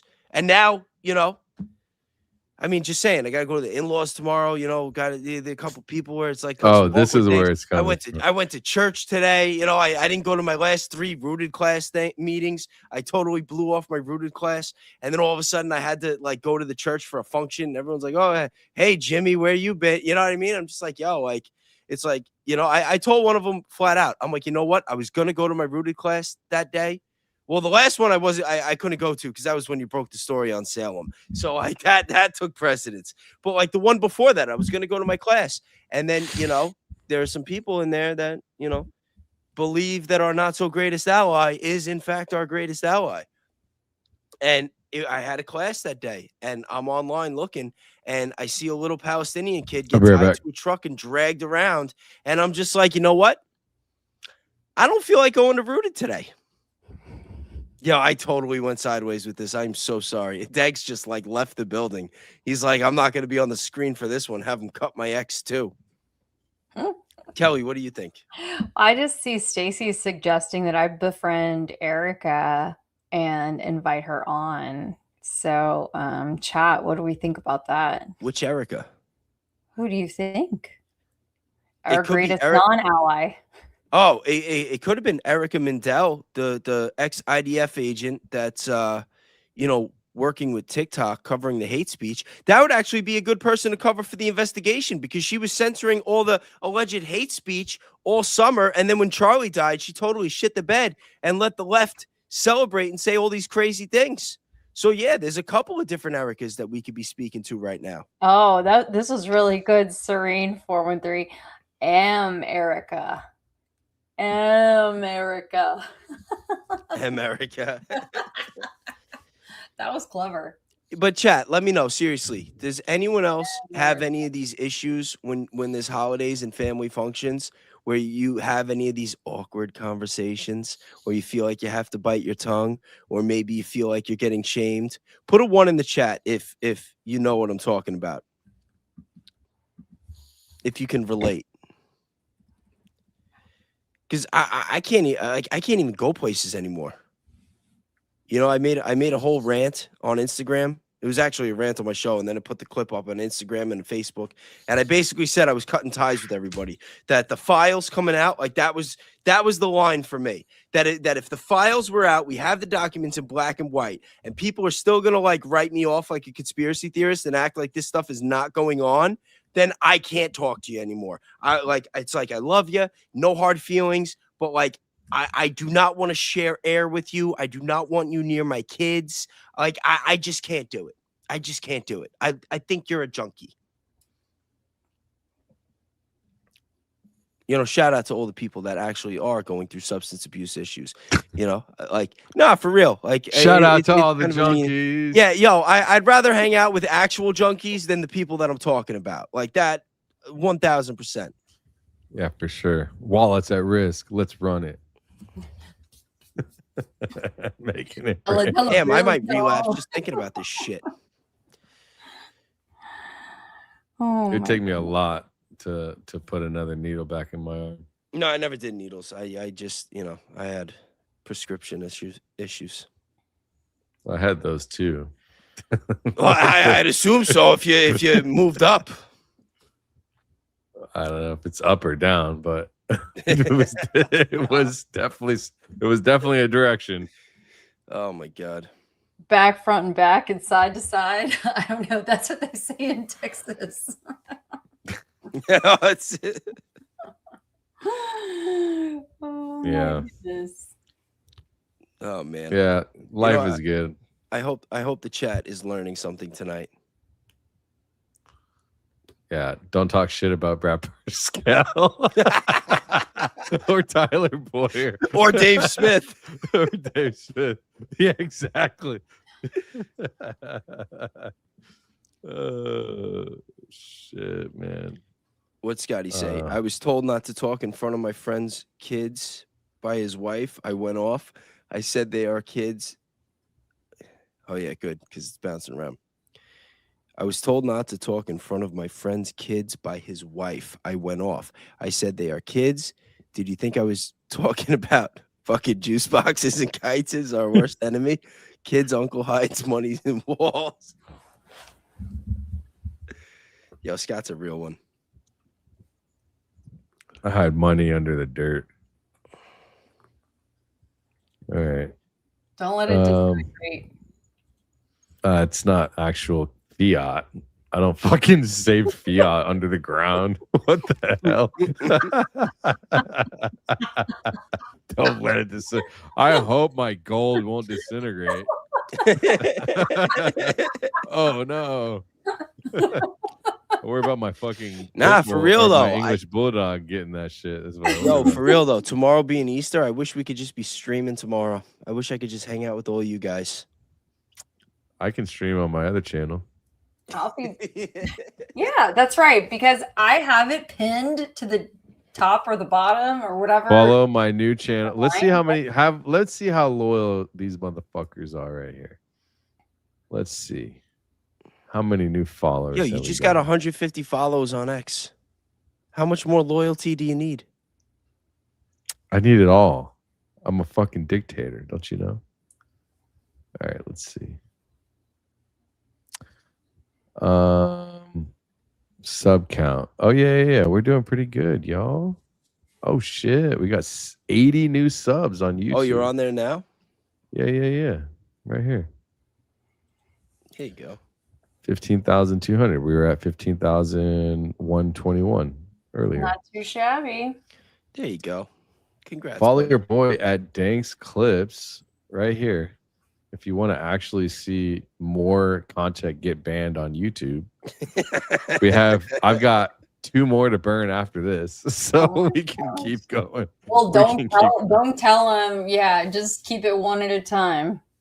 Yeah, no. We'll move one. Isn't that funny how I kicked this one back up today? Isn't that ironic? Or is it? All right. Shout out to Stacy. She said earlier that she saw a story of them rescuing. I think it was the pilot that was in the plane that was shot down. Let's see it. And Trump posted about it online. I see Anomaly posting on Facebook Trump's post. It says, "We got him, my fellow Americans. Over the past several hours, the United States military pulled off one of the most daring search and rescue operations in U.S. history for one of our incredible crew member officers, who also happens to be a highly respected colonel, and who I am thrilled to let know is now safe and sound." There we go. Like the moon? Is it serious? F-15E is the moon safe or sound? I think they this saved is serious? Okay. I hope it is. I mean, I don't know. It sounds a little fishy. Let's see. What is it? Benny Johnson. Oh, our boy right here. Okay. I'll say it.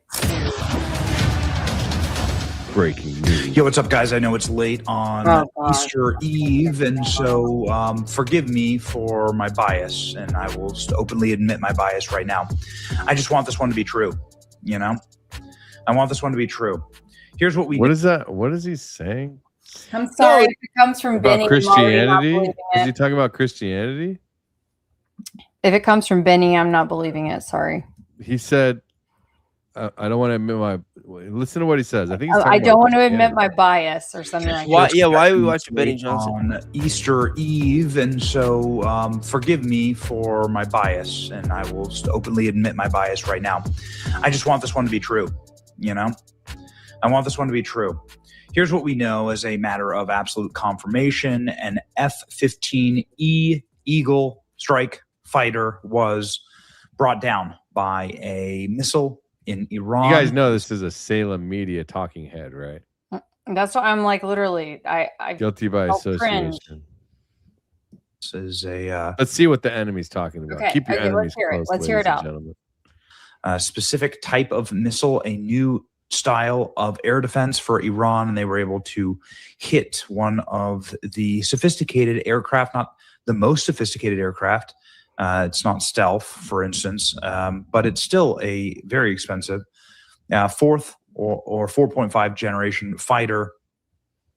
And Iran was able to bring that down in spite of having a heavily reduced military. Now, allegedly, according to all available reports, one of the pilots were found as a two-man piloting crew. One was rescued by American forces, and then the next pilot was presumed still on the run. Nobody is quite sure, in fact. But this is a perilous moment, a perilous part of the world. This is approximately the region of Iran, mountainous and rural and agrarian and tribal. This is where the pilot was downed and was still again on the run. Tribal? There was no confirmation as It's to tribal? whether the pilot was captured by regime forces, whether this individual will be stuck inside of a hostage situation like many Americans have been in Iran before. In fact, I think everything that we're seeing in Iran today can sort of be traced back to the Iranian Muslim Ayatollah-led revolution. Okay, you can go fuck yourself. All right. Republic World, U.S. Yo, Rescue. thanks. Firefighters and with government officials. I've got an expert here, real quick, who's going to tell us the official. I just said if it was an F-15E Strike Eagle. I was just doing a little bit of correcting because I'm a plane enthusiast. So he wanted to make sure he corrected the record. Very nice. Record has been corrected. There are 2,600 people that have been blessed with your correction. Thank you, Braden. Now go back on to the me. record. Thanks. Tonight's bedtime story has to be about. There's no bedtime story. Your stream. Yeah, you have to do it, and it has to be about your stream getting cut. And you got to have the lights off and the flashlight. Nope, not tonight. Chat.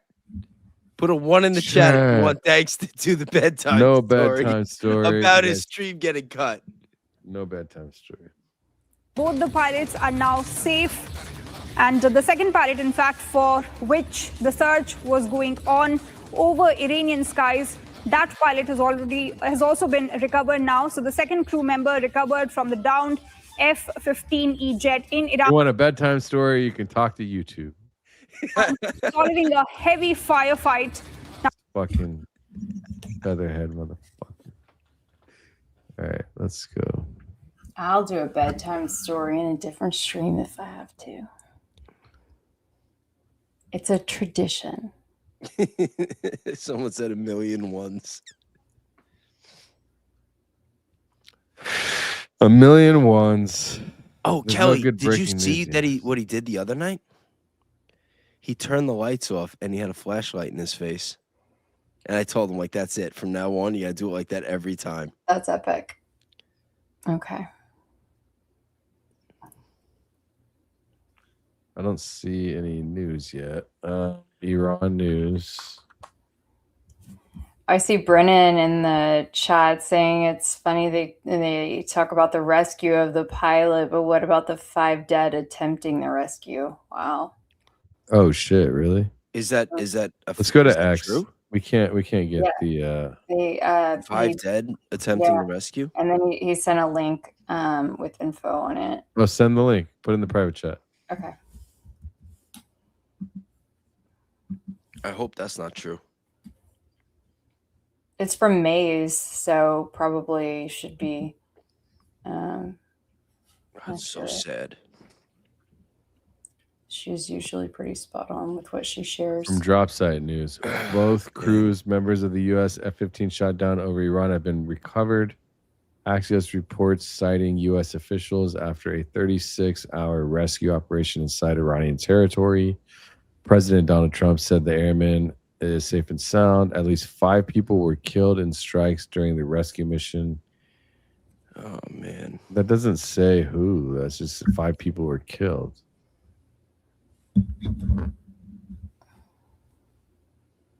Yeah, I mean, you can't take this and spin it as if it was 5 American soldiers killed. I would imagine if you got 2 Americans out, then you got 5 Iranians killed. That's how I see it. I think we should just wait for more. I mean, either way, it's 5 people dead. You know. Yeah. Like, yeah I'm happy. I'm happy that they were able to rescue one of our own. You know, and we shouldn't even be in this war. Like none of this should even be happening. You know, at this point, it's just. I just hope it ends. Mm-hmm. Yeah. I'm going to remove myself from the space. I appreciate you guys. Have fun. Enjoy. Where are you going? What? Yeah, I'm out. I'm done for the night. You're done? I'm done. How is that in gonna 3 work? hours? My How is that cut. going to work now? I'll leave it open and then. Will we still be able to do the whole? Yeah. You know what? I think I might actually take a little break. Kelly, you got more in you? You just gonna leave me here by myself? No, but I think I might take 20 and then come back on. Okay. Was that a sound effect or a real dog? I thought that was your dog. That was Not mine. one of my dogs. For once in the history of life. What? So I'm going to end it and you guys are going to come out? 3 hours of this shit? Yeah, I know, right?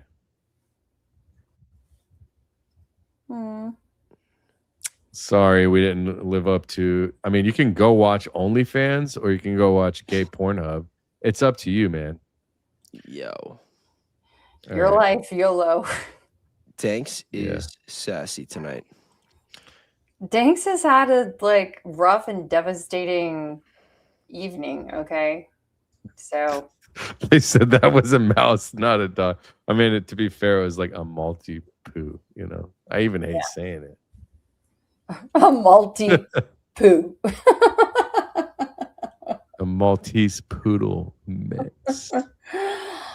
Well, everybody needs to give Danks some hype before he says goodnight because, you know, this was a rough go, but he hung in there. I'm going to go listen to Ball. That's what I like to hear. Me too, man. I'm going to listen to Ball.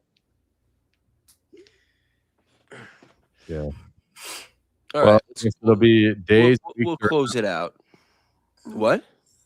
So it'll be days, weeks, or hours before I get my live streams back. Bro, you'll be back tomorrow. You already have another channel. You're back right now. What are you talking about? Yeah, you've got a solid channel that you can. And it's not even a channel that you started from scratch. You already got 15,000 subs on there. Bro, none of them even know. More than me. They're gonna be like, "What? Crypto Danks is back and he's doing politics? What the fuck is this shit?" Everyone on here, you just do a post and you'll get a huge chunk of the people that are following you right now on there, and it'll be just All like right. a transfer. I can't do anything. I can't comment anything. I'll do a brief. I'll restart a stream with a brief bedtime story, but I have to write it first. So y'all. Oh, just have she to wants give to me a do few it. minutes. I'm course. gonna go eat and splash a little water on my face, and I'm gonna be back very shortly. I mean, I'll leave the stream on. I didn't say I was gonna kill it. No, kill the stream. Don't worry, buddy. You don't want to do a bedtime story? No, not in the mood. You got a puss on your face? Oh, I mean, I'm just not in the mood. This is your first badge of honor victory. First huge badge of victory. Huge badge of victory. Yeah. Yeah. Like nothing like my livelihood being taken away as a badge of victory. Okay. Okay. I'm kidding. Don't throw in the towel. Look, we're manifesting all good things. Okay. No, it's cool. I already have a contract. They actually reached out to me Monday, and I've sent back my end of the contract. So you guys might not even see Danks again after tomorrow. Stop with all this negativity. We're not manifesting anything bad like that, please. Okay. Yo, you're ridiculous. Zip it. What did Leah Files post? Is it something I haven't posted yet? Please. Let's see. Everything I see, she's like breaking like the files, the Form 990s, like nobody's looked at them before. I know. I feel like it's recycled. No offense, but I'm like, Hi, baby. Huh? Okay. Okay. Let's see what Leah Files just posted. Trump also said I mean, that's not new. Yeah, she hasn't posted anything new. yeah. All right. Well, I appreciate everybody. Thanks, everyone. Danks has too many people that look to his videos. He'll be okay. Yeah, we'll be fine. We'll be fine. I'll be fine. Don't worry. I'll make sure he's smiling. We'll turn that frown upside down. All right, guys. Thanks a lot. Appreciate you. Love you all. Interesting show. Great Saturday night. They think you're stupid. Don't forget. We'll see you guys in the next one. All right. We'll see you guys soon. Okay. All right. Bye, friends. Peace.